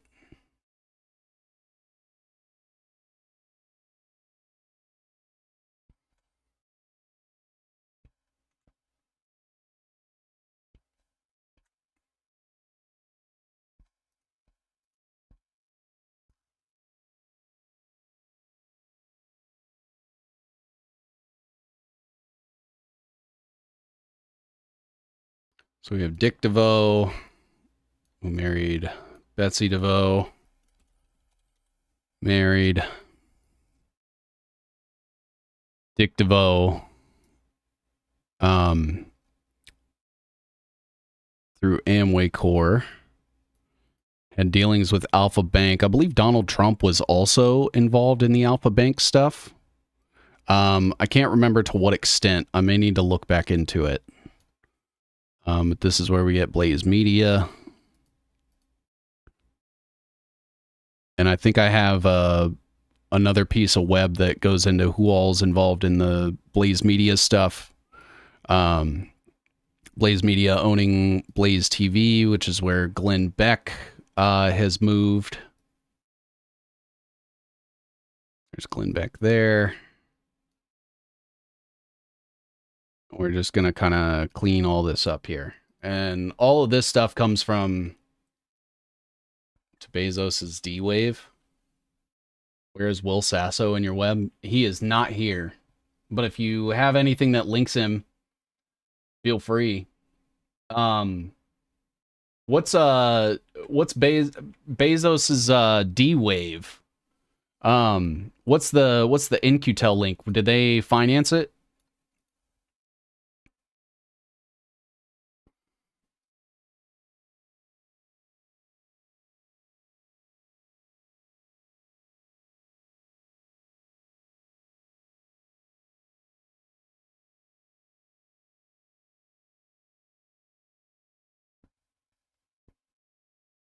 There we also have the Conservative Review. Lauren Chen used to work at Blaze Media, or maybe she still does. I'm not entirely sure.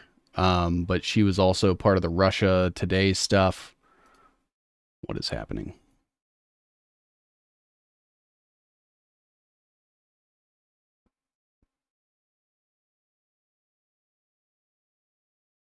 And the Tenet Media.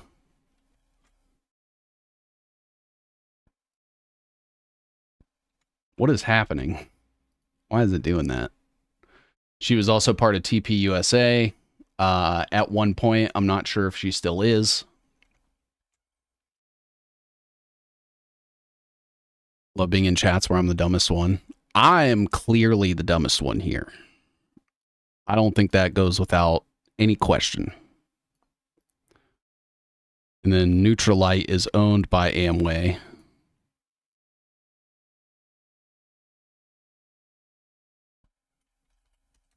Owns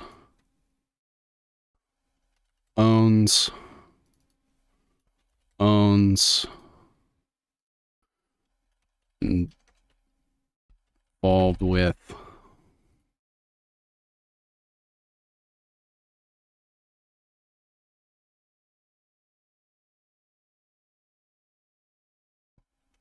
owns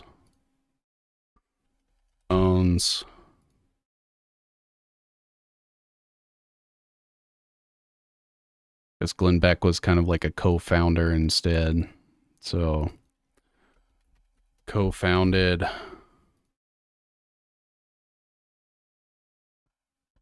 worked at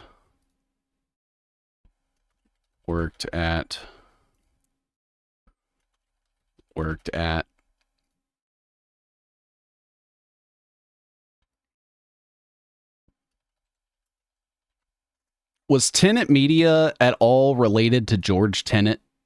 Does anybody know? I'm assuming no, but I could be mistaken.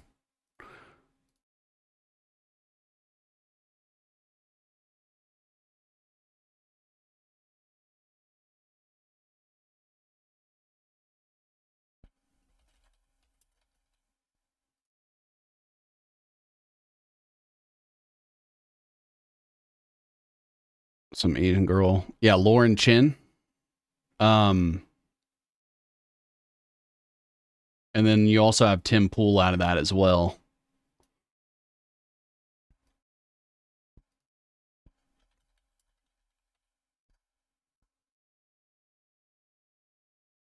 And he claims to have never known.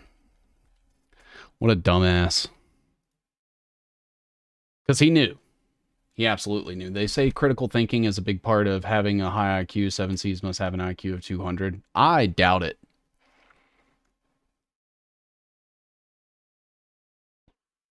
Of course, no notification. Yeah, I don't know, man.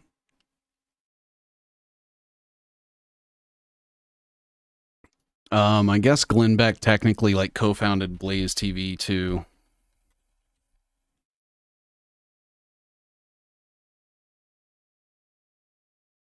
The wellness company stuff will come up later.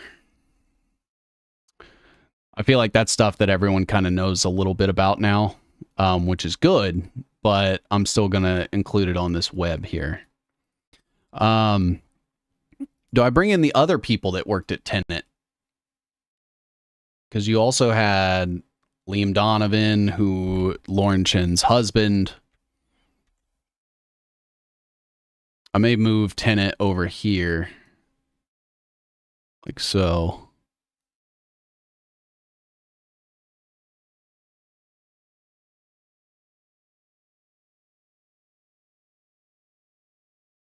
Worked at.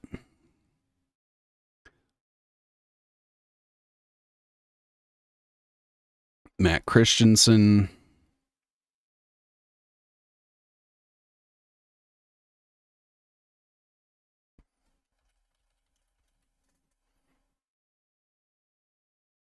What's up, Wheezy? How you doing, man?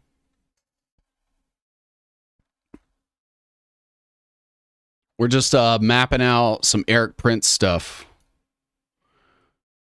Yeah, you had all these people. Benny Johnson, Lauren Southern, Taylor Hanson. I don't even know if some of these people are still relevant anymore. I don't know anybody that listens to Lauren Southern. I don't know anybody that listens to Taylor Hanson or Matt Christensen. But they were all getting paid by Tenet when they were relevant. Benny Johnson, I think, is the only one of them that's still like super relevant. Maybe Tim Pool.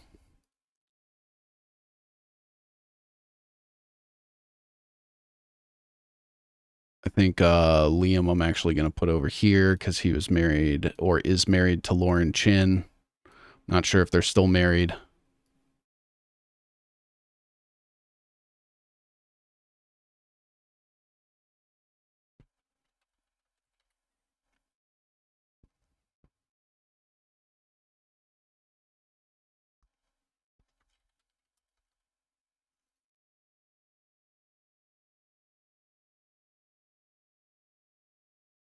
Benny Johnson's going to come back up with the wellness company stuff.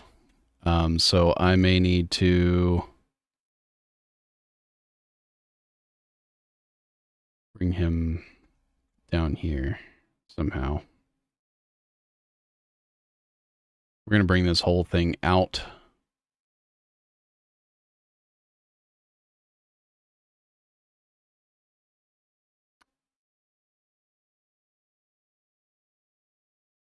And maybe bring Benny Johnson over here or something. Because we need to get Blackwater's David Lopez to the wellness company to Benny Johnson.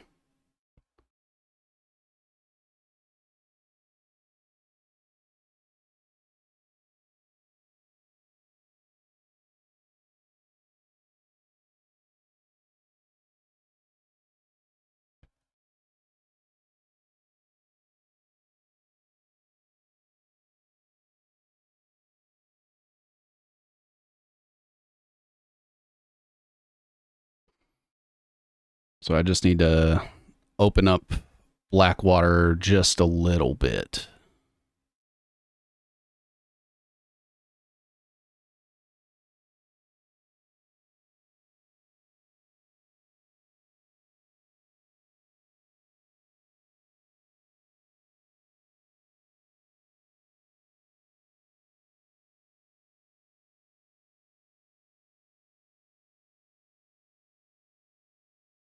Maybe I can bring Blackwater back over.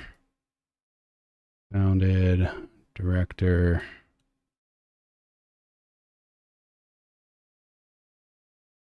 Let's see, we'll bring this here, I suppose. Co-founded DARPA.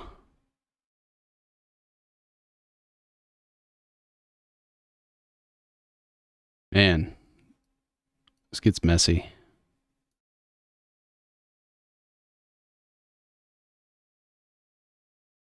All right. That kind of works a little bit. Ooh, not with the Banker's Trust, though. Maybe like this. And then bring this down a little bit. Out. And then I can bring the rest of this down. Sorry, I'm just doing some housekeeping. Bring this down. Bring these down. Bring this back up. This up. Okay. All right. I may be able to make this work now. So we have Blackwater. To David Lopez.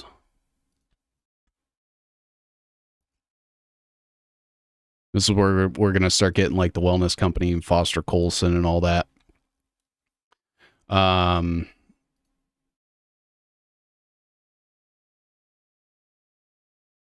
This would be actually going the other way, like so. Red. Worked at. Blackwater.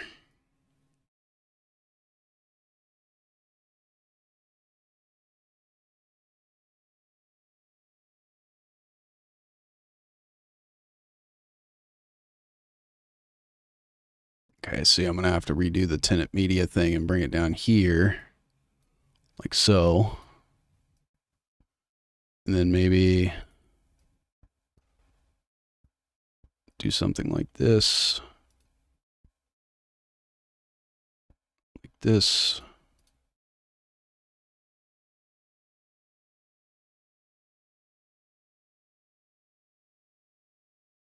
Okay.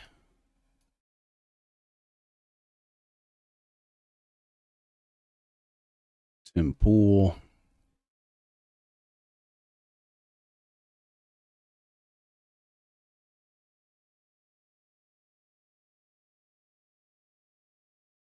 There we go.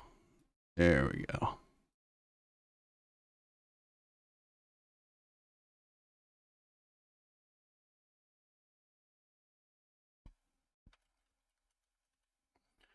Worked at.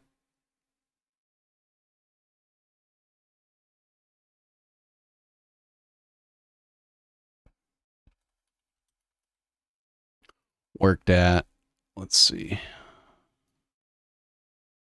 we go. All right. All right.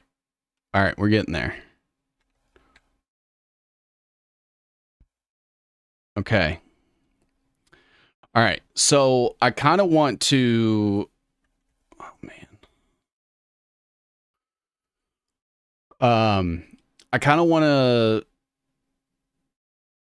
touch, I guess, a little bit on the wellness company stuff. It really is like something that I've done a little to death, and I have videos on. But if you are interested in that, I can give like a very, very broad overview. So you have Colson Capital, which is owned by Foster Colson.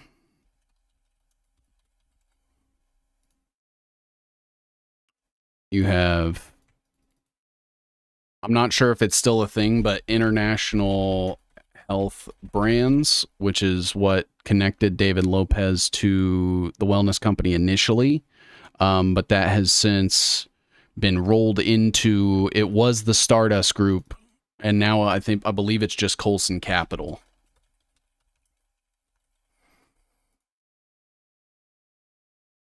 And so works with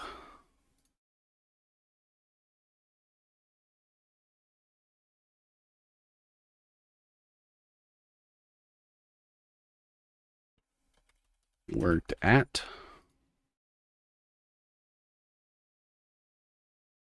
this goes back to the stumbling block.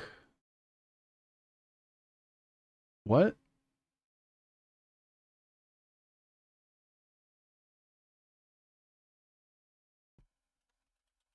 So owns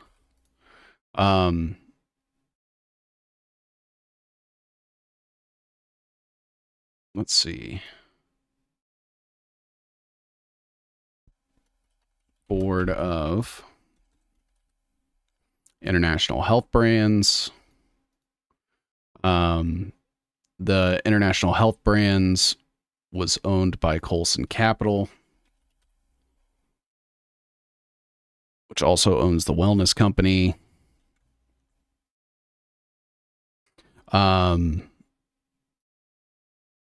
Obviously owned by Foster Colson.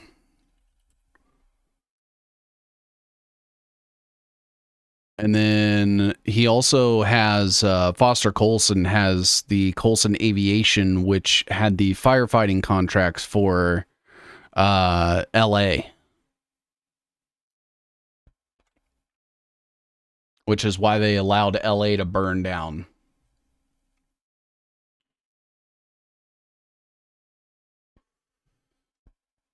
Build the wall card game? What the fuck?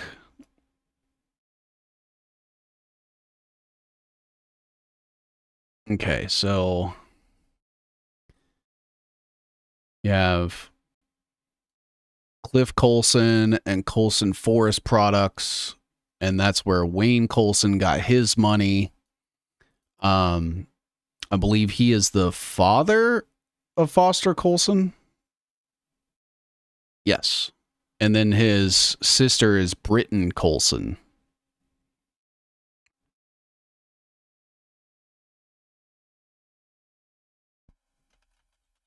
Father of owns, put that the other way around, owns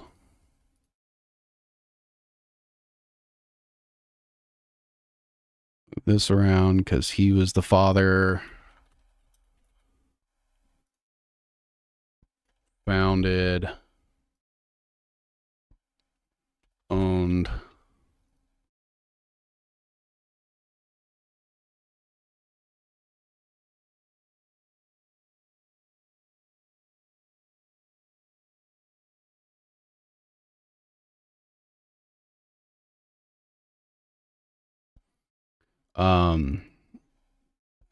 contracted with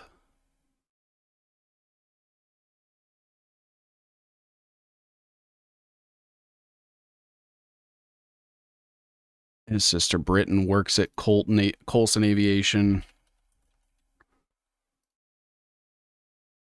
This is straight up so Colson Aviation were the ones that were responsible. They had the contracts to require them to deal with the fires in LA. And they actually partnered with the Reinsurance America Board, Karen Bass, the mayor of LA, and State Farm to basically allow State Farm to cancel thousands of homeowner insurance policies right before the fire. And then as all the houses were burning down, Colson Aviation just sat and did nothing.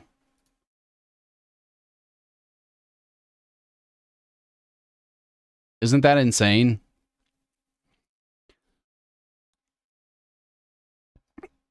And so you had Karen Bass, who was the mayor, who signed the contract with Colson Aviation. Signed contract. Yeah, the Reinsurance Board of America.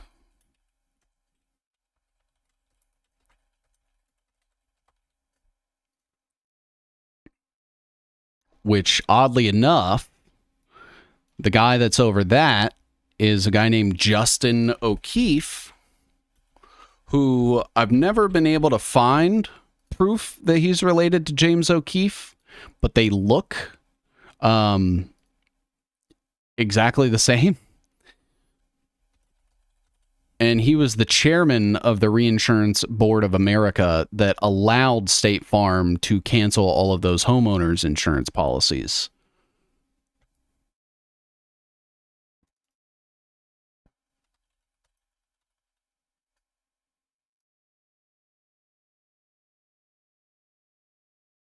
I guess we'll put this probably over here. He also owns something called Colson Entertainment that like has the assets to like film movies and stuff. Very weird, in my opinion. Owns, and that rolls up to Colson Capital as well. So you have State Farm contracted with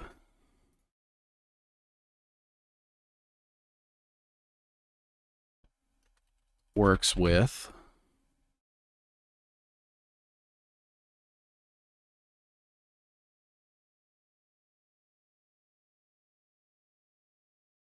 then you have Justin O'Keefe.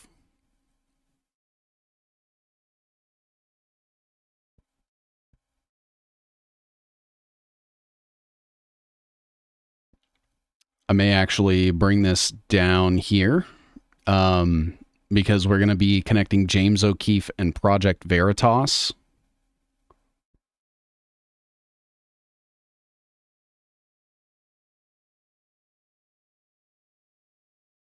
Contracted with State Farm. I'll move Britton Colson to the top because she doesn't really have many connections from what I remember. Could be wrong, but from if my memory serves me right. John Brennan said ages ago about the crown jewel at the CFR. Didn't the crown jewel I'll take a run at Justin James. Can't believe Wheezy has opted for Brazilian fart porn over 7 Seas web action. Yeah, if anybody can get me confirmation that Justin O'Keefe and James O'Keefe are related, I mean, you could just Google them and look at their faces. There is no way they're not related. They look basically the same.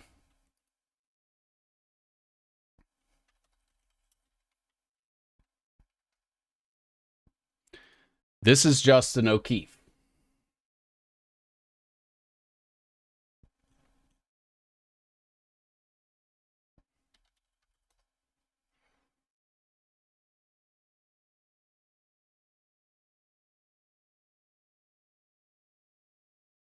James, Justin. James, Justin. James, Justin. There's no way they're not related.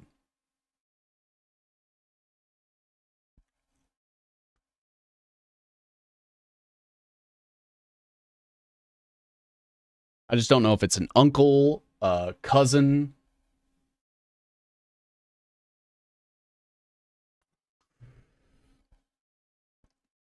So, what we'll probably start getting into next.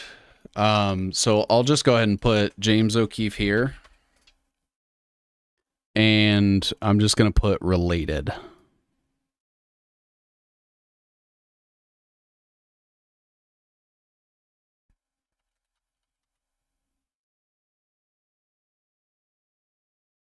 I don't trust O'Keefe. You shouldn't. Because Erik Prince helped set up Project Veritas to begin with. It was him and Cleta Mitchell. Maybe I can put that there. I'll put the other one up here, like so. Might be able to bring this down just a little, like that.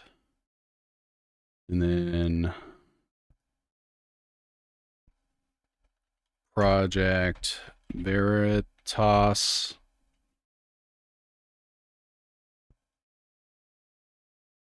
Those Bohemian Grove parties are wild. Yeah, according to James. Owned. I believe now it's just O'Keefe Media Group is his thing now. OMG. Oh.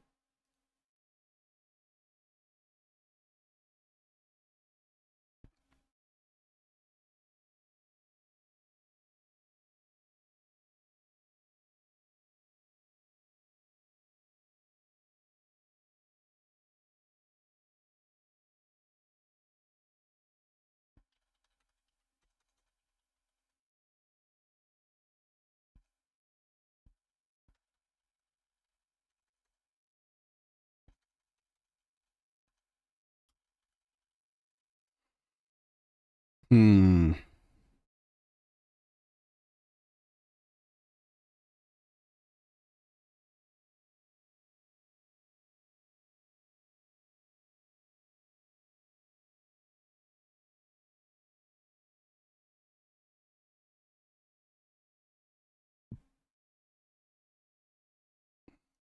There we go.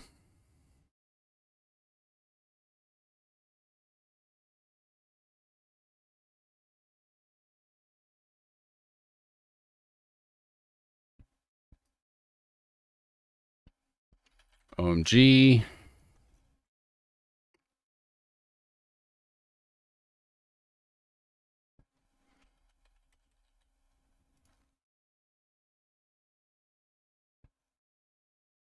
Okay. So I'm going to bring in Cleta Mitchell.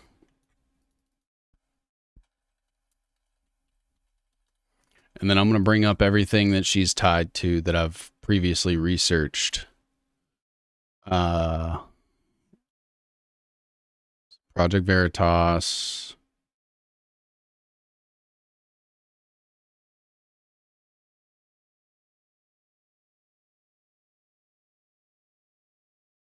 What is that? The Bradley Foundation? Yeah, the Bradley Foundation.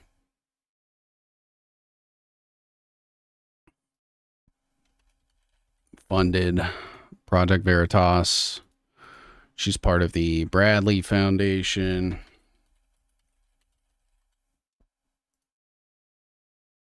Bradley Foundation contributes to a lot of like Heritage Foundation-esque stuff.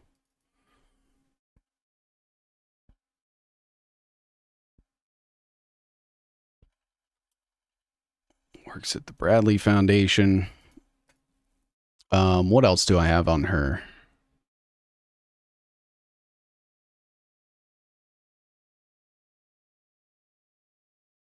Cleta Mitchell.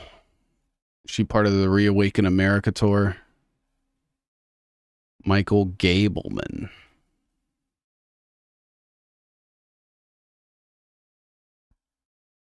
Is this the Gableman Flynn stuff? Yeah. Okay. Yeah, that connects to all these contacts that Flynn had here. So maybe a little much, but yeah. Some other things that are also connected would be Zelenko Protocol. That is connected to the Foster Colson group, Colson Capital.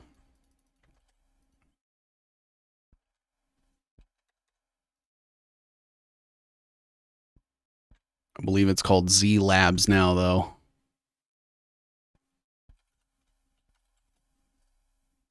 Z Labs.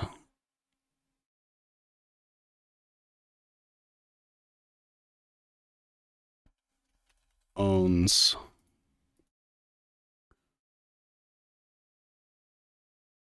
And then you also have the 1775 Coffee, Positive.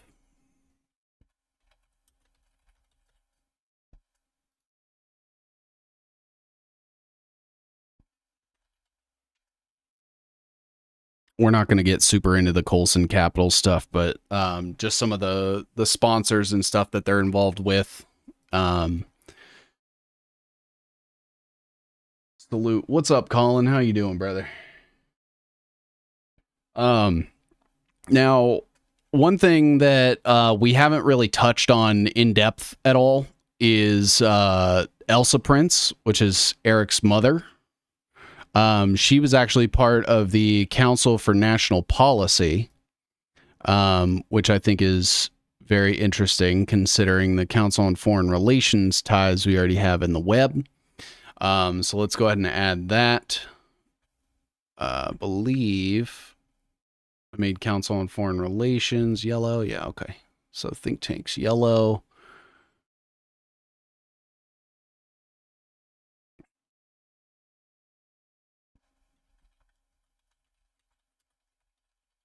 And that's where you start getting people like Paul Weyrich and the Heritage Foundation that just goes back to Reagan. So I brought up a little bit on Elsa Prince for a minute, but we'll look at some of her stuff on here. So this is WordPress. Oh, we also have to add the Prince Foundation. So she's the mother of Betsy DeVoe, Erik Prince, as well as Emily Weirda. The Edgar and Elsa Prince Foundation.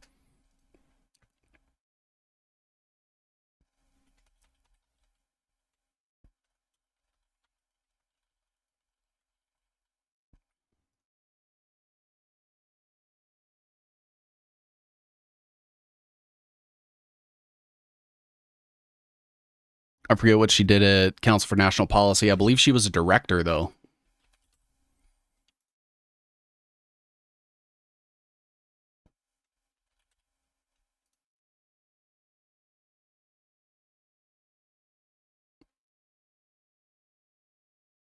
Grand Rapids Calvin College. Prince's maiden name was Zwipe, and her parents owned Zwipe's seed store in Holland. So she ended up marrying Rin Broekhuizen. Sounds Jewish, but it says he's a pastor. Theological Christian Reformed Church in Florida, Pennsylvania, and Michigan.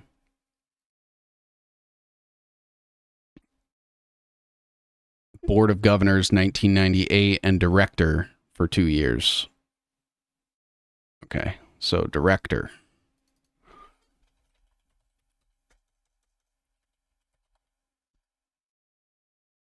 Of CMP. And then the focus on the family and the Family Research Council.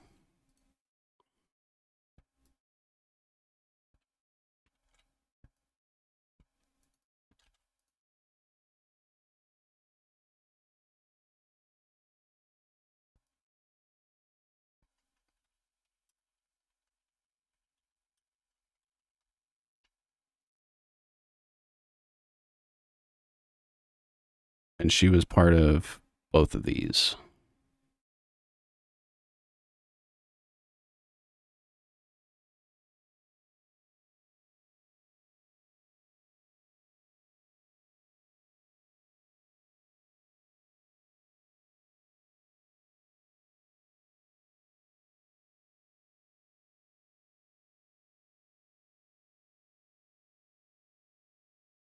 And so she was board of, okay. Board.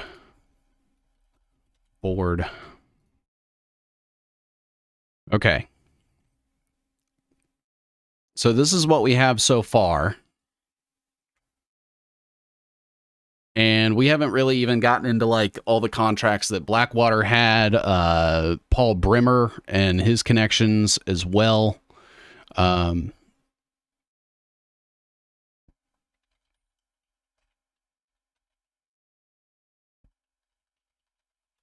believe Paul Bremer was the one that secured the contracts for Blackwater.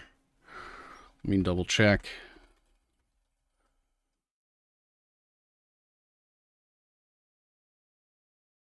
Bremer wanted to make sure our military, civilians, and contractors were protected from Iraqi law. Violent events, triggered threats.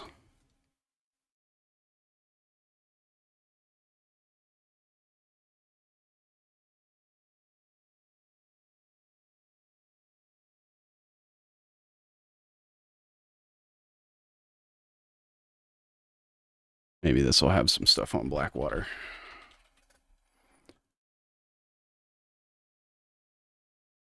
Go away. Interested. Blackwater, Blackwater, Blackwater. Let's see. Contracts. Afghanistan.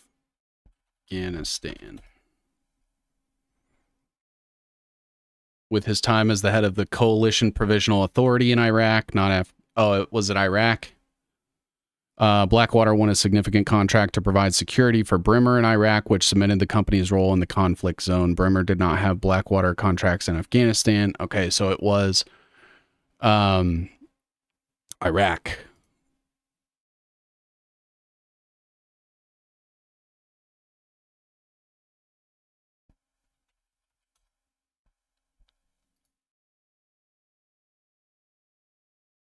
Granting the company contractors immunity from Iraqi law, signed in 2004, and that protected them from the 2007 Nisour Square massacre.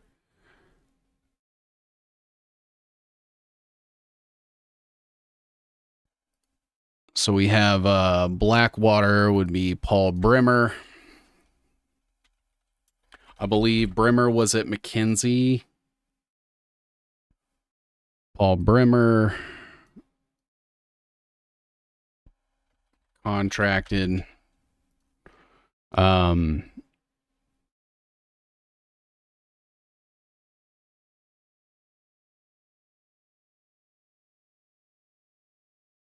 him up here. So we had the CPA.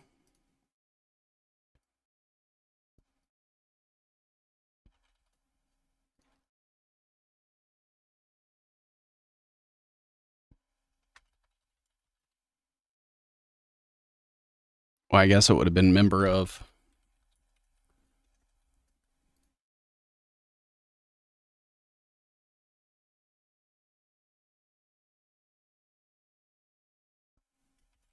Contracted.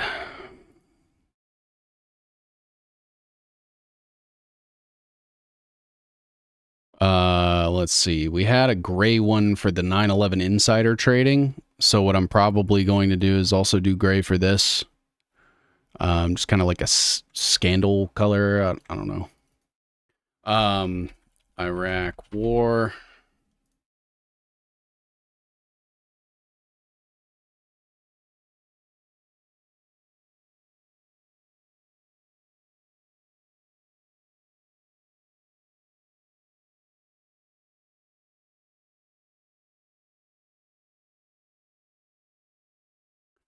And it was here that we got the Nisour Square massacre.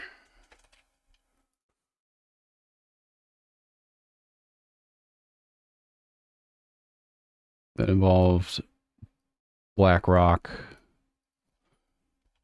committed the massacre. Paul Bremer and the CPA covered it up, or really just protected them.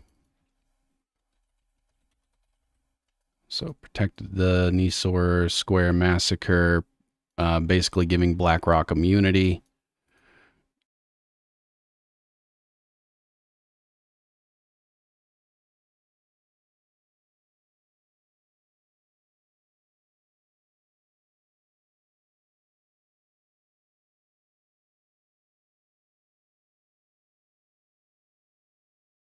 They needed the underground pyramids in Iraq. Check out Turning Point Land, LLC.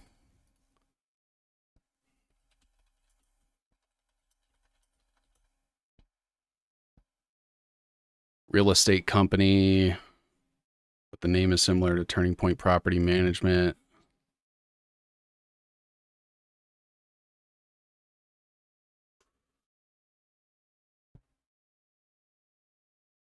You happen to have a link? Oh, another thing is Erik Prince Immer data.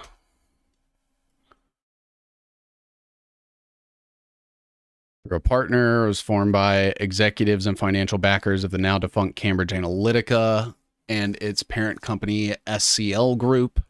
And so you have Johnson Ko Chun Shun, who was the director, but he was also part of Frontier Services Group. And so we have Frontier Services Group, which is Johnson Ko Chun Shun, and he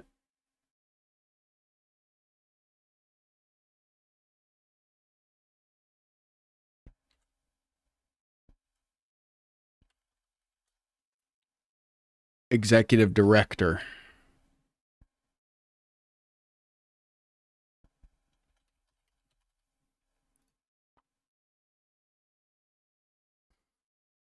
And Immer data.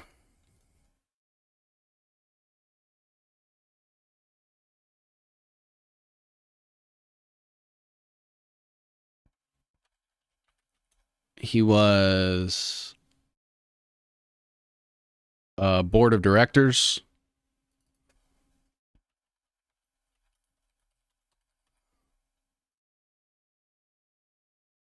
Immer data just being Cambridge Analytica.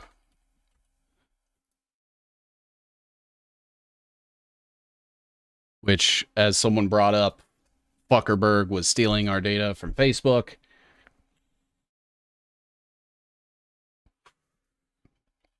Became Immer data. Cambridge Analytica was working with Facebook. Was working with Twitter. Was working with Parler. All during the election in 2016.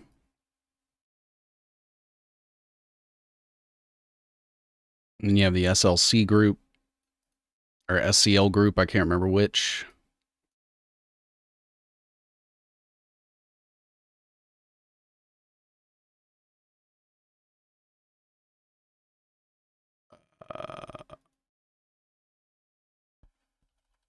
Worked with.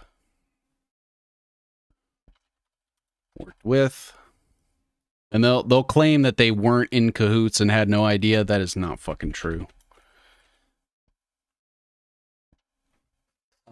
Bergs be like, if I don't take your data, someone else will. Yeah. Similar to how they learn. Yep. It's sad. It really is. It's sad that most people don't even have an idea of any of this or how any of these people shape like the world around us, create these narratives, make like completely fake news. Chris Steele too. Alan Parrott has all the Benghazi data. Do you have a link about that Turning Point LLC? And this was Rebecca Mercer.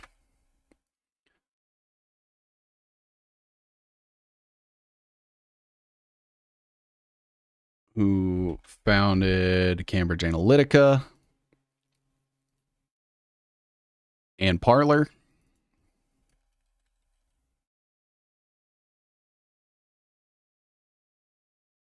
Cambridge Analytica was also working with Palantir.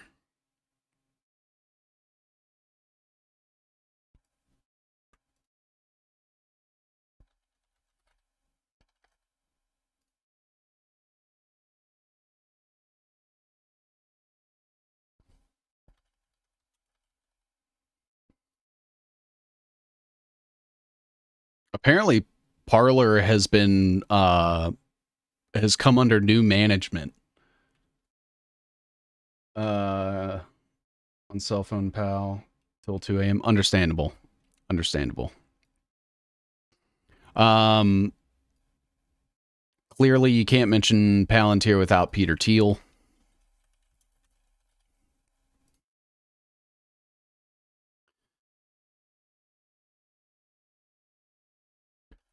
Founded. And then that's where you get 1789 Capital that brings in that brings Rebecca Mercer, Peter Thiel together with Donald Trump Jr. and Omid Malik. 1789 Capital being like a PAC kind of in a way. It's more like a social venture capital thing where they fund people that just push propaganda. But I don't know what you would call that. Funded.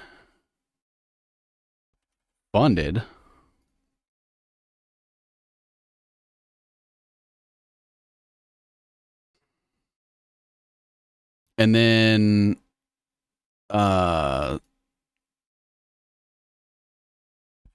Tucker Carlson.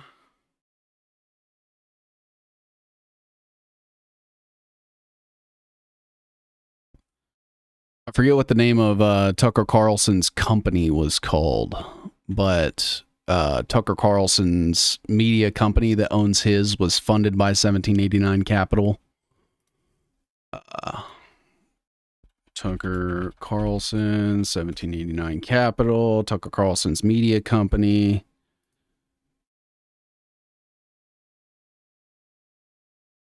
COVID, first fund.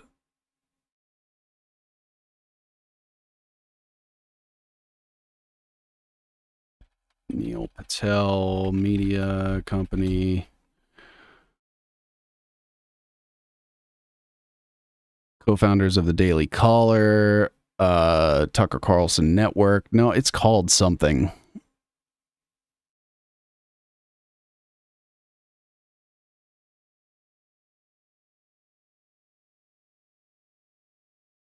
It's like Tucker Media or something like that that owns the Tucker Carlson Network. Either way, they funded Tucker Carlson.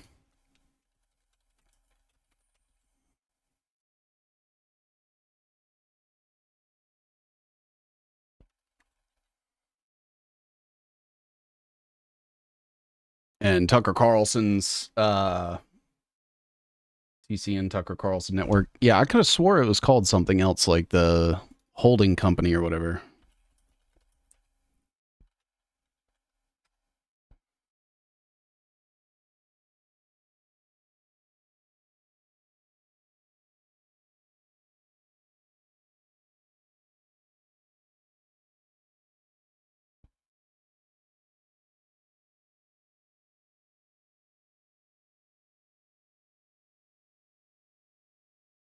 Oh, well, as much as I hate to use something from Axios, at least I can use removepaywall.com.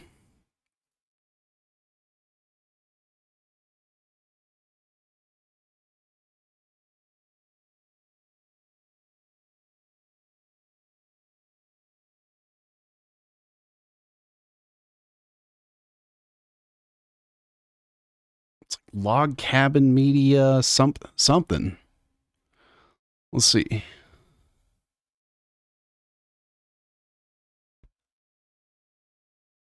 Last Country, that's what it's called. Last Country.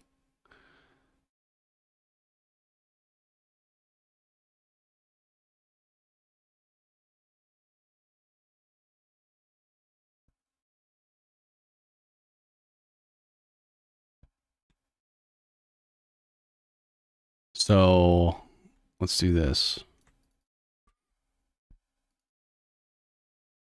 Mercer's connected to JD Vance. What link do you have to Vance directly?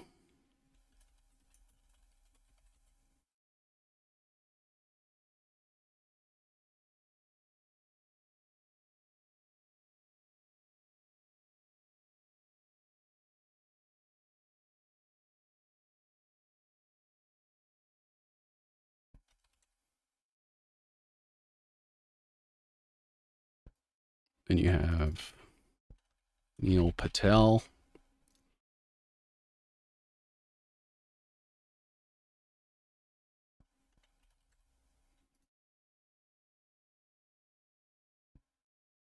And this right here is why I would never go on Tucker Carlson's show. I saw Nick Fuentes just went on there this week, and you know, if I wanted to watch like 2 hours of feds like circle jerking each other, I would probably watch people that give me more information than just Nick got canceled. He doesn't like Jewish people typically. I mean, there was no like new information. Mercer's family donated to an undisclosed amount to the super PAC Protect Ohio Values. Ooh, and the Protect Ohio Values was also, so they started something called Our Ohio Renewal, which was like a an opioid combating effort, allegedly started by JD Vance, and he picked Sally Sadel, um, who was the basically the PR lady for the Sackler family and Purdue during the opioid crisis. And what's even crazier too is right after JD Vance got in as the guy in Ohio, the Palestine train derailment happened.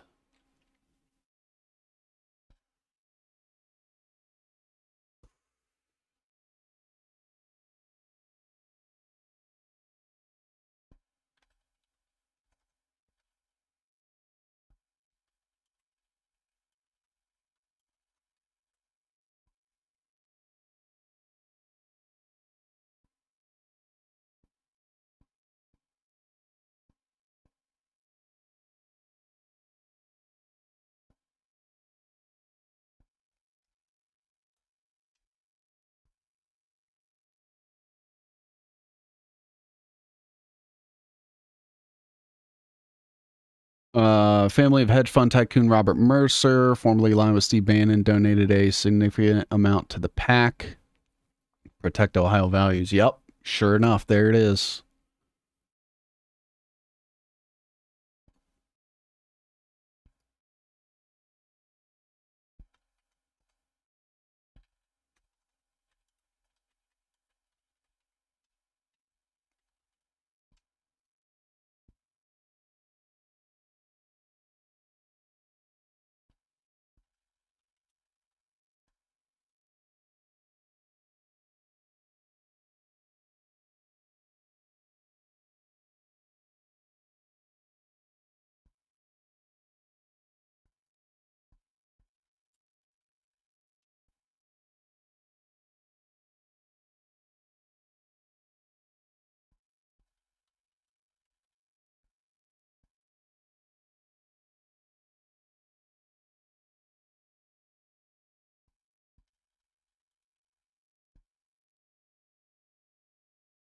I think instead of donated to, I should just put groomed.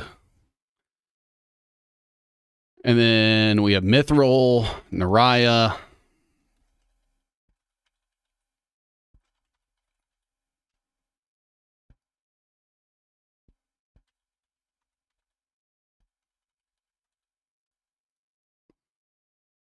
And founded.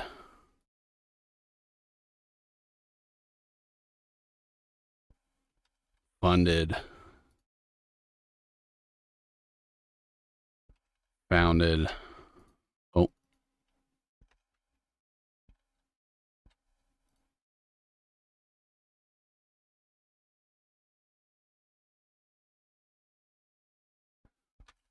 Worked at.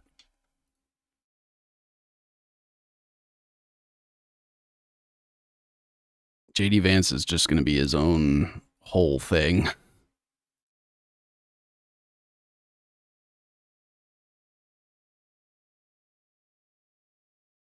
Because that's where we can bring in the our Ohio renewals.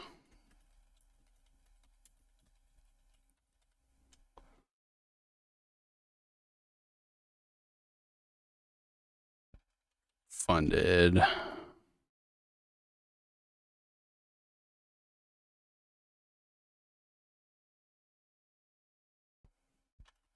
worked on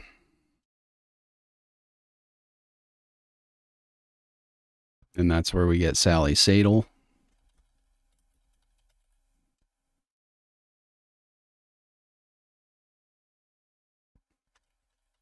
Worked on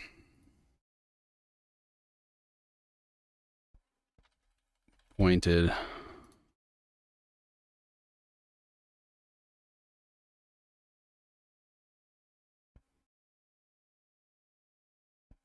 American Enterprise Institute. Man, we haven't even gotten to like the Heritage Foundation. We haven't really dipped a huge toe in like the Council for National Policy. Worked at Red.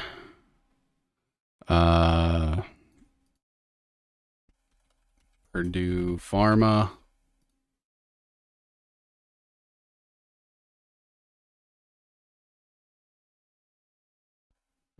Works with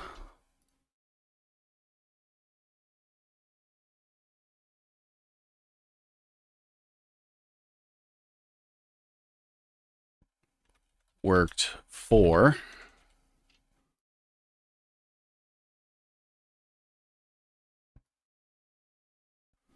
Sackler family.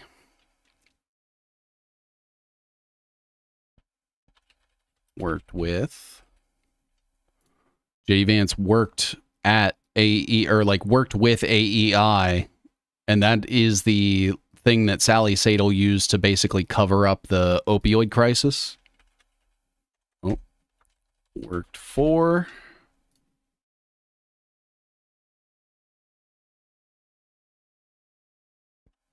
owns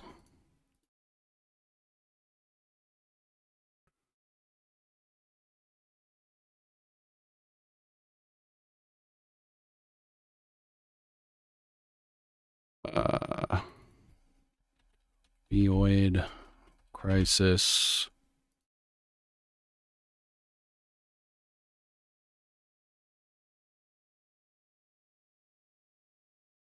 that's what the our Ohio renewals thing was supposed to be about.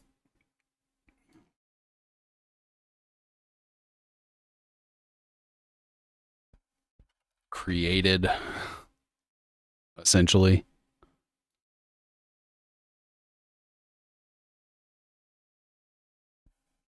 Facilitated.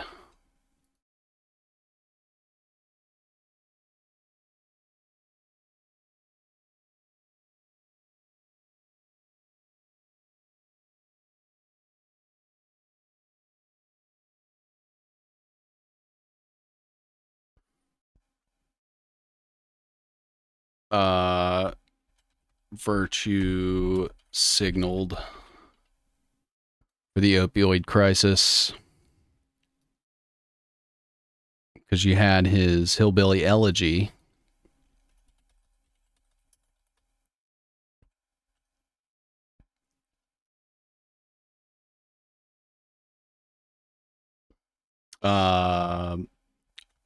Fake background.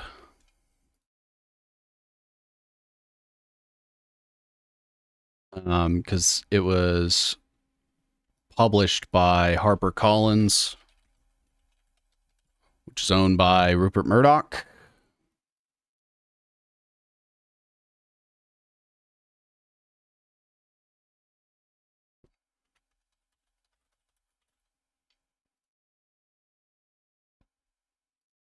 Who owns Fox.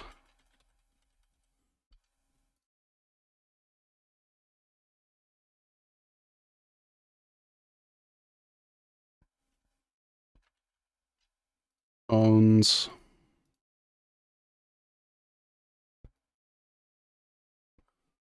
Fox Media Group.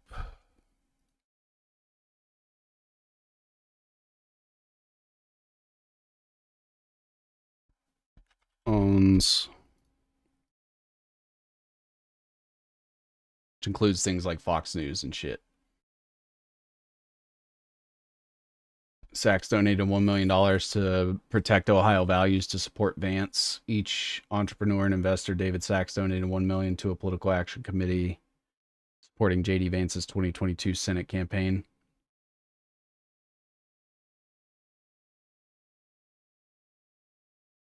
Provided advice concerning Parler to Mercer's daughter, Becca. Oh, so he like consulted Rebecca Mercer?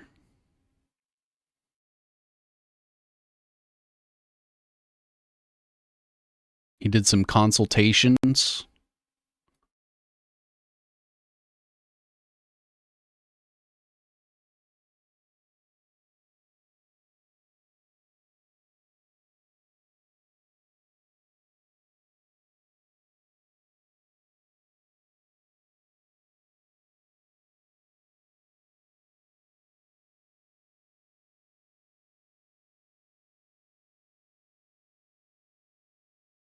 Like this?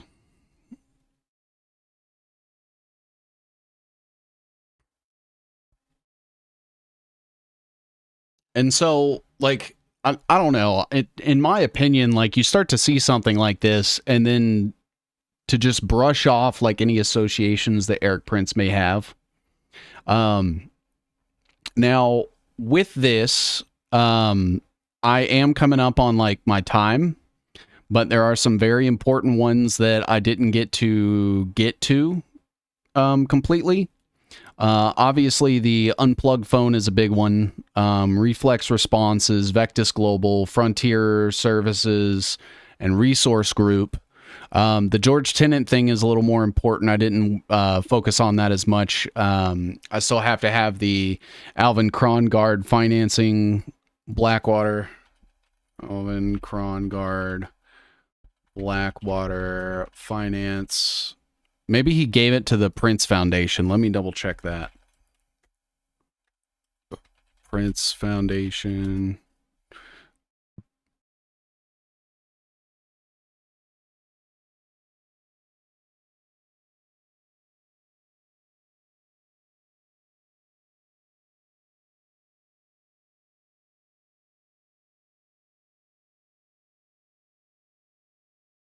Maybe it's on this.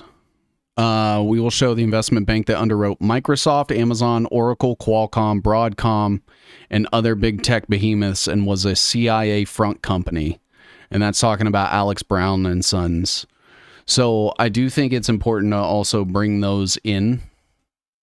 But this is the article that I remember reading about this. And that's going to be Alex Brown and Sons. So they were basically the ones that chose Microsoft, chose all of these companies to basically give them financing to start. And that's where you get like CIA money outside of just In-Q-Tel. And I think we already have Amazon on here. So I may be able to do this. Financed Amazon.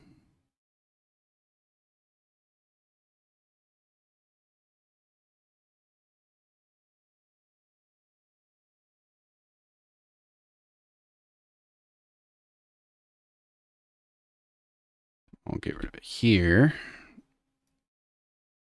Yeah, Microsoft, Oracle, Qualcomm, Broadcom, all those companies wouldn't have gotten started if it wasn't for this CIA front company dumping millions of dollars in seed money to them. And that's why whenever people, you know, I've brought up Qualcomm before with a couple of people, and they're like, how is that like a CIA thing? And I'm like, dude, they were seed funded by the CIA, and they are literally like the network chips that run all of our phones. Or really, I think it's the CPU. Funded. And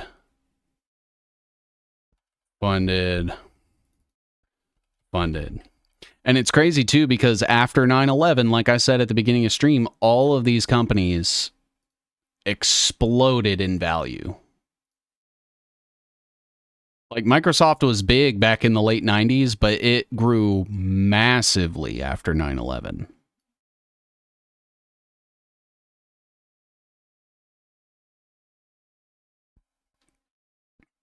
And then obviously this is where we get like Bill Gates and Larry Ellison.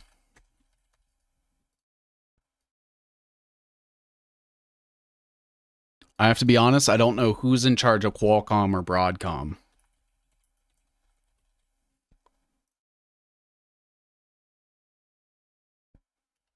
Founded. I should put founded in quotes because we all know they're just like DoD front companies. Let's see here. Who founded Qualcomm?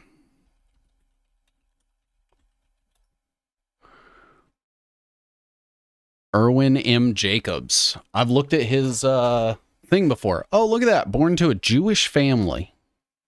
Go figure.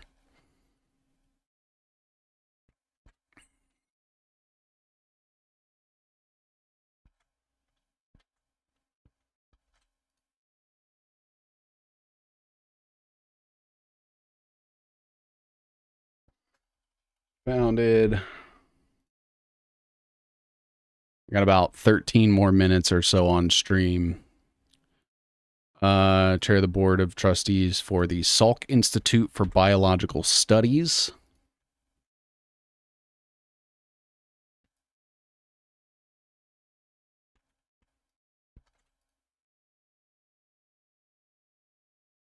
Is he the chairman? Yeah.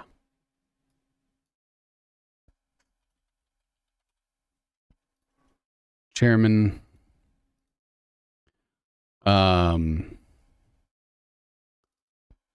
Sun Microsystems.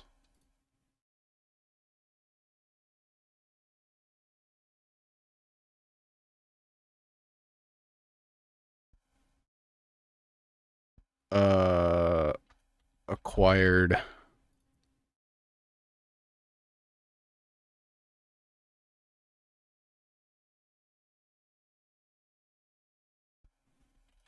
Owned by, I guess, I don't know. It kind of works. And then Broadcom. So I want to get the other stuff here. He went to Cornell.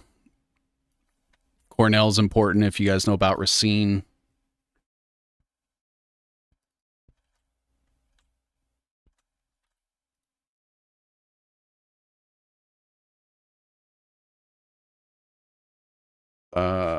Attended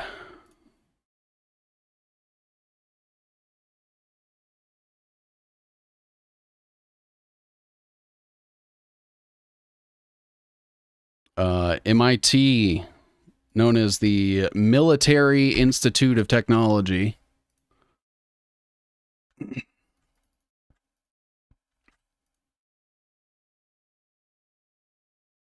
MIT is where we get a lot of the fucking DARPA stuff that is like, oh, somebody from MIT just invented this thing, and really it was military tech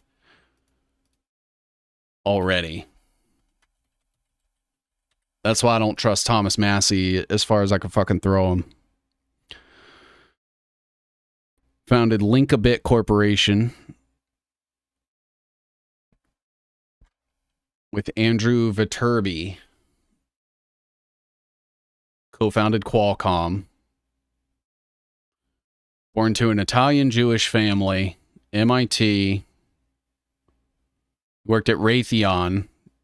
Jet Propulsion Laboratory.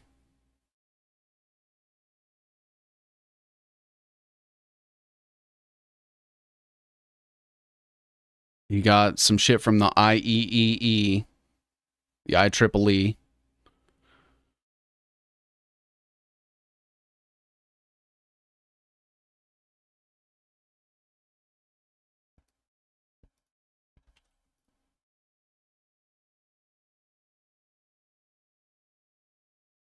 I think I'm going to bring Drexel Burnham Lambert up. bring this out a little bit. Bring this guy's name in. Andrew Verterbi.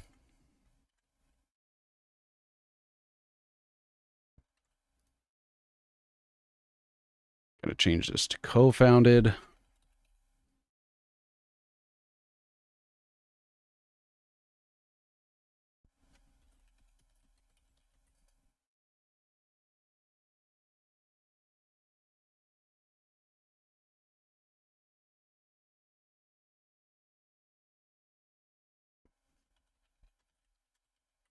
Co-founded, link a bit.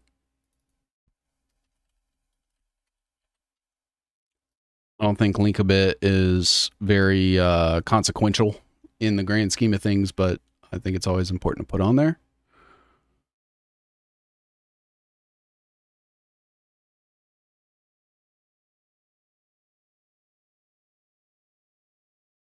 IEE, National Academy of Engineering, National Medal of Science. Yeah, I'm surprised he doesn't have like some sort of DARPA partnership or something like that in here. I bet, though, if I went to Qualcomm's thing, that they probably have something in here about DARPA. Erwin Jacobs, Viterbi, Schneider National.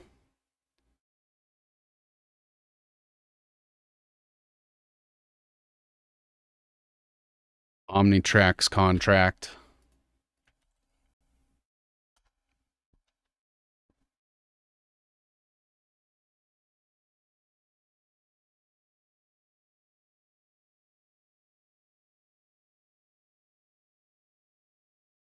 I don't know what happened to them. Schneider National. Al Schneider, IPO, Green Bay Press Gazette, National Safety Council. Okay. Nothing super crazy there, I guess. IPO, September 1991. CDMA-based phones. That was primarily Verizon. Paul E. Jacobs' son was appointed as Qualcomm's new CEO. Paul Jacobs refocused much of Qualcomm's new research and development on Internet of Things. Qualcomm announced its intent to acquire NXP Semiconductors. The deal was approved. NXP Semiconductors owns they're the ones that do the e-passport contracts. So anybody with an e-passport is getting their passport provided to them by NXP Semiconductors, which I've done a whole other thing on. I might even be able to bring it up here. Hold on. NXP Semiconductors. So NXP Semiconductors is so they actually own the rights to RFID, NFC. They have electronic passports contracts with the U.S. government. They are a joint venture between Philips Electronics, which is funded by Apax Partners, which belongs to Platinum Equity. Platinum Equity tied to McGraw-Hill because they ended up buying McGraw-Hill from Robert Maxwell. And Platinum Equity also works with OMERS, which is partnered with BlackRock. And that's a whole other thing. But yeah, it's pretty crazy. And also Philips Electronics. I believe the guy who founded Philips Electronics was Karl Marx's cousin. I have a list of companies owned, founded, co-founded, or headed by Jewish people. If you're interested, send it over. Send me a link on Twitter or something. I'm your Racine connection.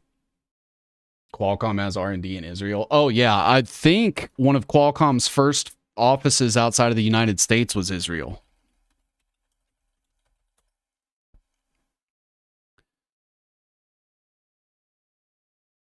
Qualcomm has a venture capital arm in Israel. Qualcomm Ventures.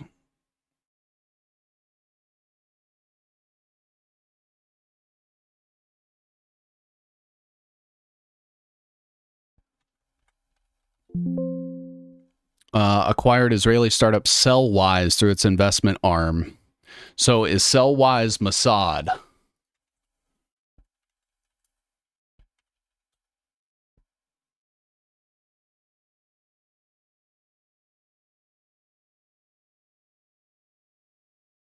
Well, let's look at Nir Korhin, product manager at Cellwise. What did he do before this? Well, I'm so glad that you asked, because it says he was a technical officer in Unit 8200.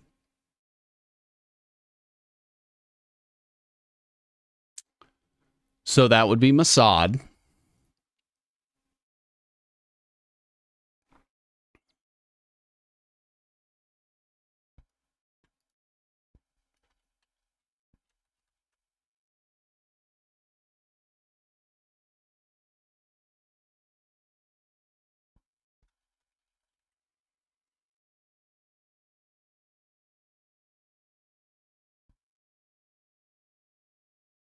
What was it? Qualcomm Ventures.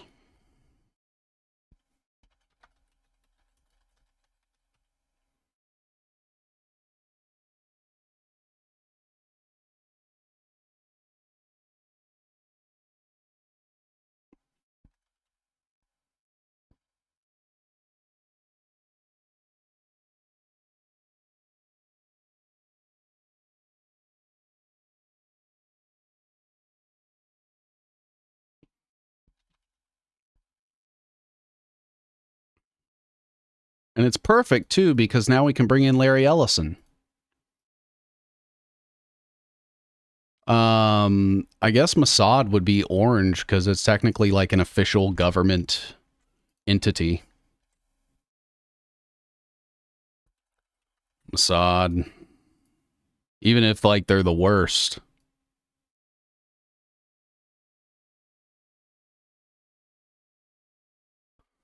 Started.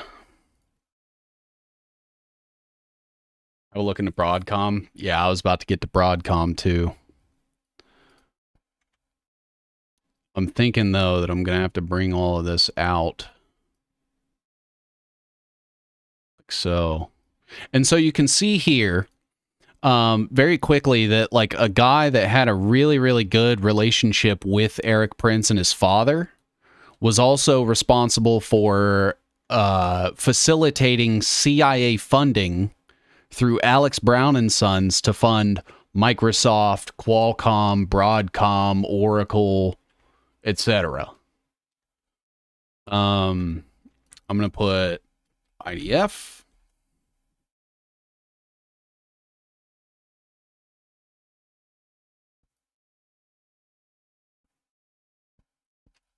Israel.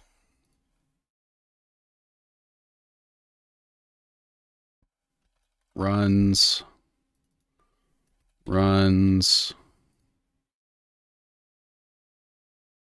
Oh. Works with. Donates to.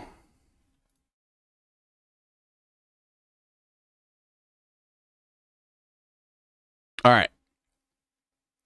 I think Broadcom's going to be the last one. We'll just do a quick look up on that, and then when I come back with my next stream, we'll end up starting off where we left off with all of these dead ends. They're not dead ends, but you know what I mean. Tan Hock Ing is the company's president and CEO, headquartered in Palo Alto. That's important. Changed its name to Broadcom to acquire Broadcom Corporation in 2016. So we have to look at the original Broadcom Corporation, founded by Henry Samueli and Henry Nicholas from UCLA. Henry Samueli, Anaheim Ducks. He holds honorary doctorate degrees from the Technion, Israel Institute of Technology, and the National Xiao Tung, which is out of Taiwan. 75 U.S. patents. He is a fellow of the IEEE, the American Academy of Arts and Sciences. His parents were Polish Jewish immigrants who survived the German Nazi occupation of Europe and arrived in the United States with almost nothing. I would argue that the United States probably funded and facilitated their immigration here. Yep.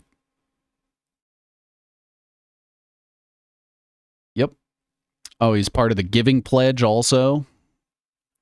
So yeah, we'll go ahead and add Henry Samueli on here. And that should probably close us out. I believe Twitter just stopped. Co-founded. And then I know there's another founder, but I don't have time to get to that today. So, real quick recap. We have Erik Prince and his father, Edgar Prince, who was friends with Alvin Krongard. Alvin Krongard, director of the CIA, was also a counselor for the DCI.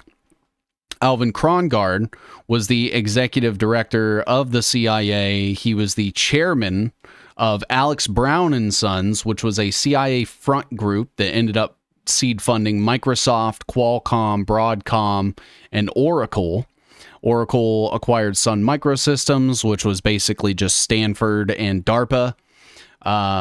And Larry Ellison contributes to Mossad, donates to the IDF, both of those being Israel. Qualcomm was co-founded by Andrew Viterbi, who co-founded Linkabit Corporation with Irwin M. Jacobs, who's the chairman for the Salk Institute for Biological Studies. Cornell, he attended Cornell, MIT, and they co-founded Qualcomm together, which owns Qualcomm Ventures, that owns Cellwise, which was an Israeli startup that employed Unit 8200 members. We'll get into Bill Gates and more of his stuff later. Also connected to Erik Prince, you obviously have, with Alvin Krongard, he was the vice chairman of Bankers Trust, which got acquired by Alex Brown and Sons, but they also they got acquired by Deutsche Bank, who sold it to State Street. And they were the governor of the Federal Reserve Bank of New York, which was part of the Federal Reserve Bank, where Jerome Powell was the chairman, who worked at the Carlyle Group. He was hired by Dave Rubenstein, who sits on all of these boards here: Memorial Sloan Kettering Cancer Center, Johns Hopkins Medicine, Harvard, Harvard Corporation, Harvard Global Advisory Council, Institute for Advanced Study, Kennedy Center for the Performing Arts, Lincoln Center for Performing Arts, National Constitution Center, World Economic Forum, where he's on the board. He's the chairman of the Smithsonian Institution. He's a donor to the National Park Foundation, National Gallery of Art. He's the chairman of Economic Club of Washington, Dwight D. Opperman Foundation, the Brookings Institute. He's the president of the Alfalfa Club. He is the chairman on the Council on Foreign Relations. He was on the board of American Academy of Arts and Sciences. And he was also part of the China United States Exchange Foundation. He also worked with Bloomberg Television, which is Michael Bloomberg. He's a trustee of the University of Chicago and chairman of Tsinghua University. And he's the chairman of the Library of Congress. That's a lot of stuff. Anyway, going back to Krongard, you also had Brady Dugan, who was CEO of Credit Suisse, working at Bankers Trust as well. Another person that worked at Bankers Trust was Jeff Bezos. His grandfather actually founded DARPA. And obviously Bezos founded Amazon. Another person that's worth noting is Alvin Krongard's wife, Cheryl Gordon, who's the director of Legg Mason, the director of U.S. Airways, and was a senior executive at Apollo Global Management. Apollo Global Management used to be Drexel Burnham Lambert, where you had Michael Milken, you had people like Nigel Farage working there. They were responsible for the junk crisis and ended up having to restructure themselves under Apollo Global, where you had people like Leon Black that were tied to Jeffrey Epstein. Erik Prince's Blackwater ended up becoming Z Services, which then changed to Academy, which got acquired by Constellus, which is owned by Apollo Global Management, where his stepmother, or rather his mentor's wife, owns or is a senior executive at. You have Erik Prince's contributions to Frontier Services Group, where they're doing a lot of the Belt and Road Initiative. One of the directors of Frontier Services Group Johnson Ko-Chun Shun, who's on the board of directors of Immerdata, which was essentially Cambridge Analytica, and it got restructured after that whole story broke. It was founded by Rebecca Mercer, and they worked with Palantir, Parler, Twitter, and Facebook. Rebecca Mercer founded 1789 Capital, which funded Tucker Carlson's Last Country, that funds his Tucker Carlson network.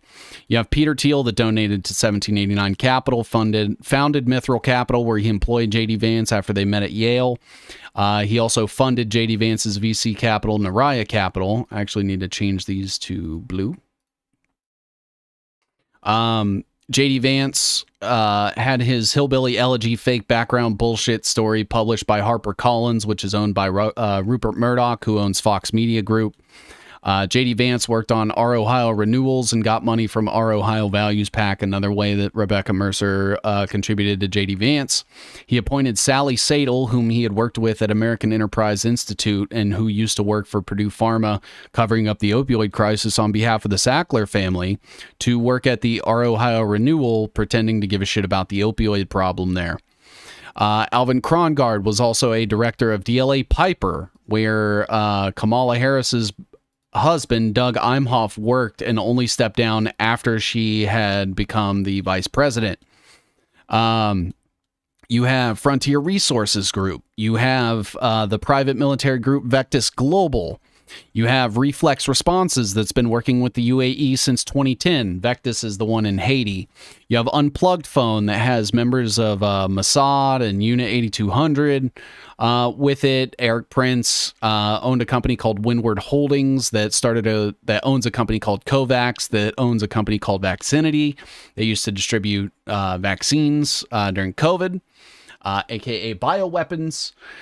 You have Dana Rohrabacher, who was the mentor of Erik Prince, one of his mentors, who met with Julian Assange. He was on the Committee on Science and Space and Technology, Committee on Foreign Affairs, U.S. House Committee on International Relations. He's friends with Vladimir Putin. He was involved with the Bill Clinton impeachment, along with Bob Barr, who's Bill Barr's father.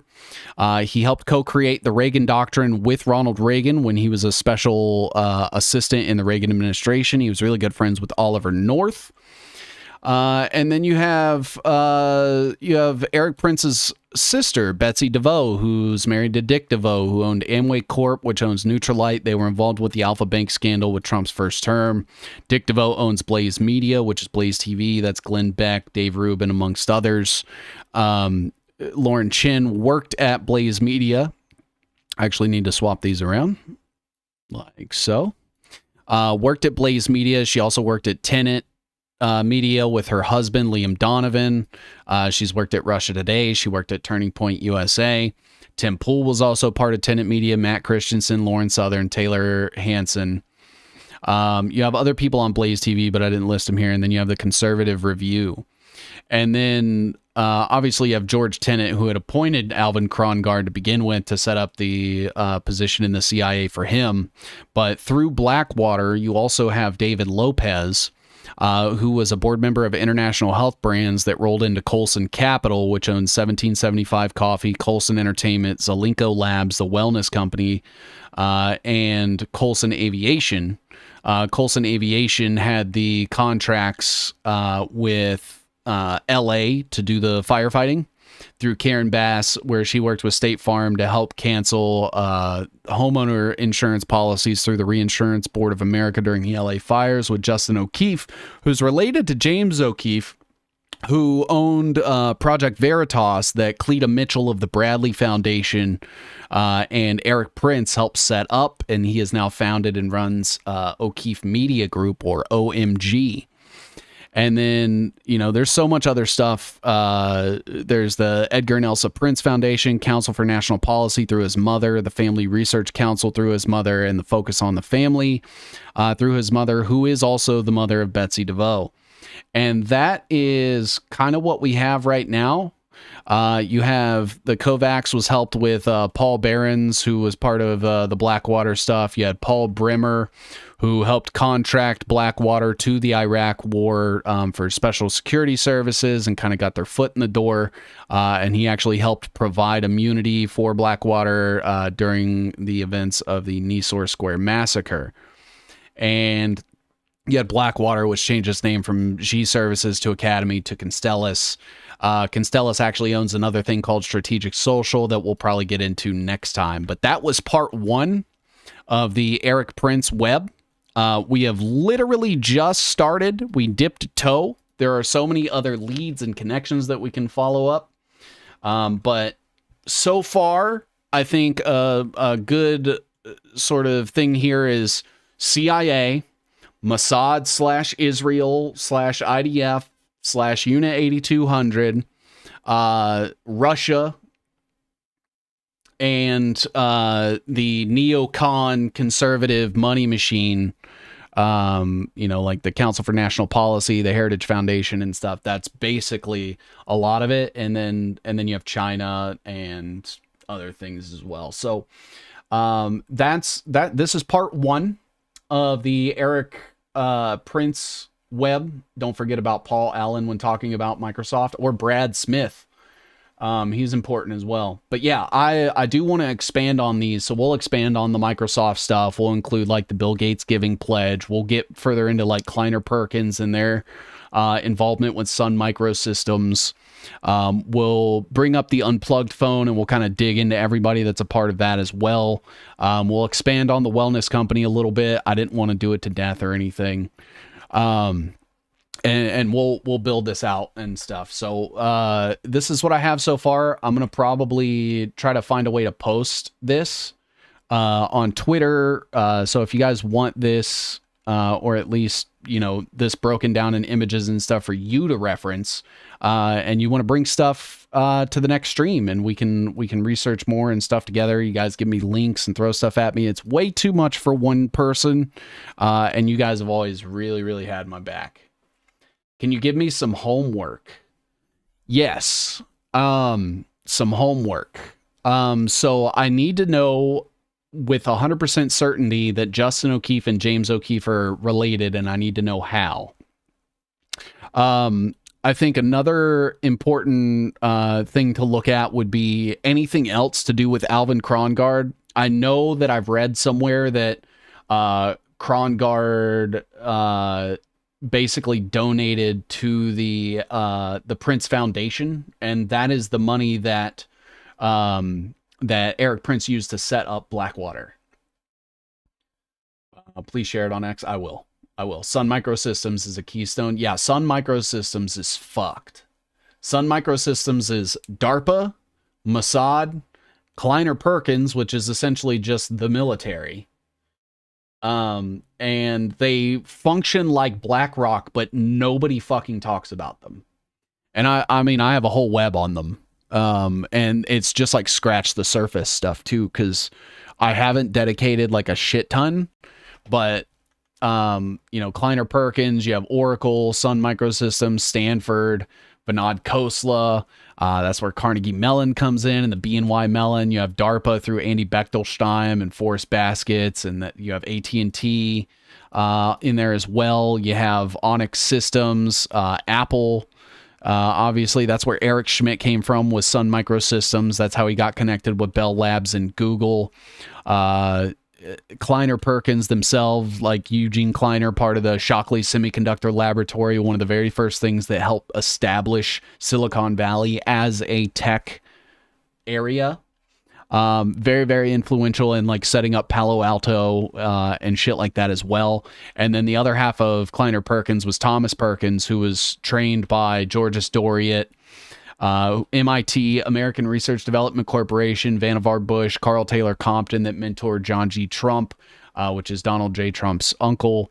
And Vannevar Bush was General Electric, Raytheon. He helped set up NASA, and Vannevar Bush is an incredibly key figure to convincing the military to start pouring funding and money into technology and research.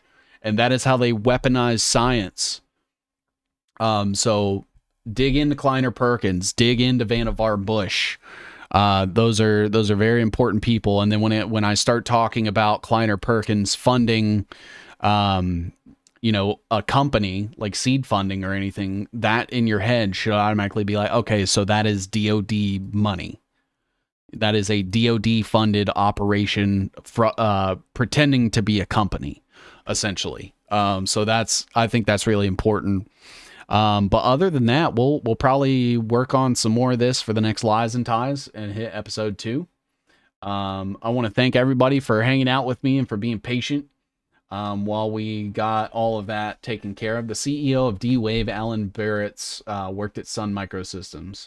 Yeah, Sun Microsystems was like a huge part of basically Mossad infiltrating like the big tech startups and stuff. And then it was all funded by the military after that. So, and BlackRock and, shit like that. So, that's going to be it for now, but we will pick this back up. Especially when it comes to like Colson Capital, because, they have ties to like nanotech companies. And I think the nanotech portion of it is huge. I don't have any proof, but I have this undenying feeling that the wellness company products are full of, nanotech. And they just don't tell anybody. I just don't have any proof. So maybe we'll find it. If anybody can find me proof that the wellness company puts nanotech in their ivermectin or their spike kits, send it over. But that's going to do it, everybody. I will see you guys next time. And I hope you guys have a good rest of the day. Peace out, everybody.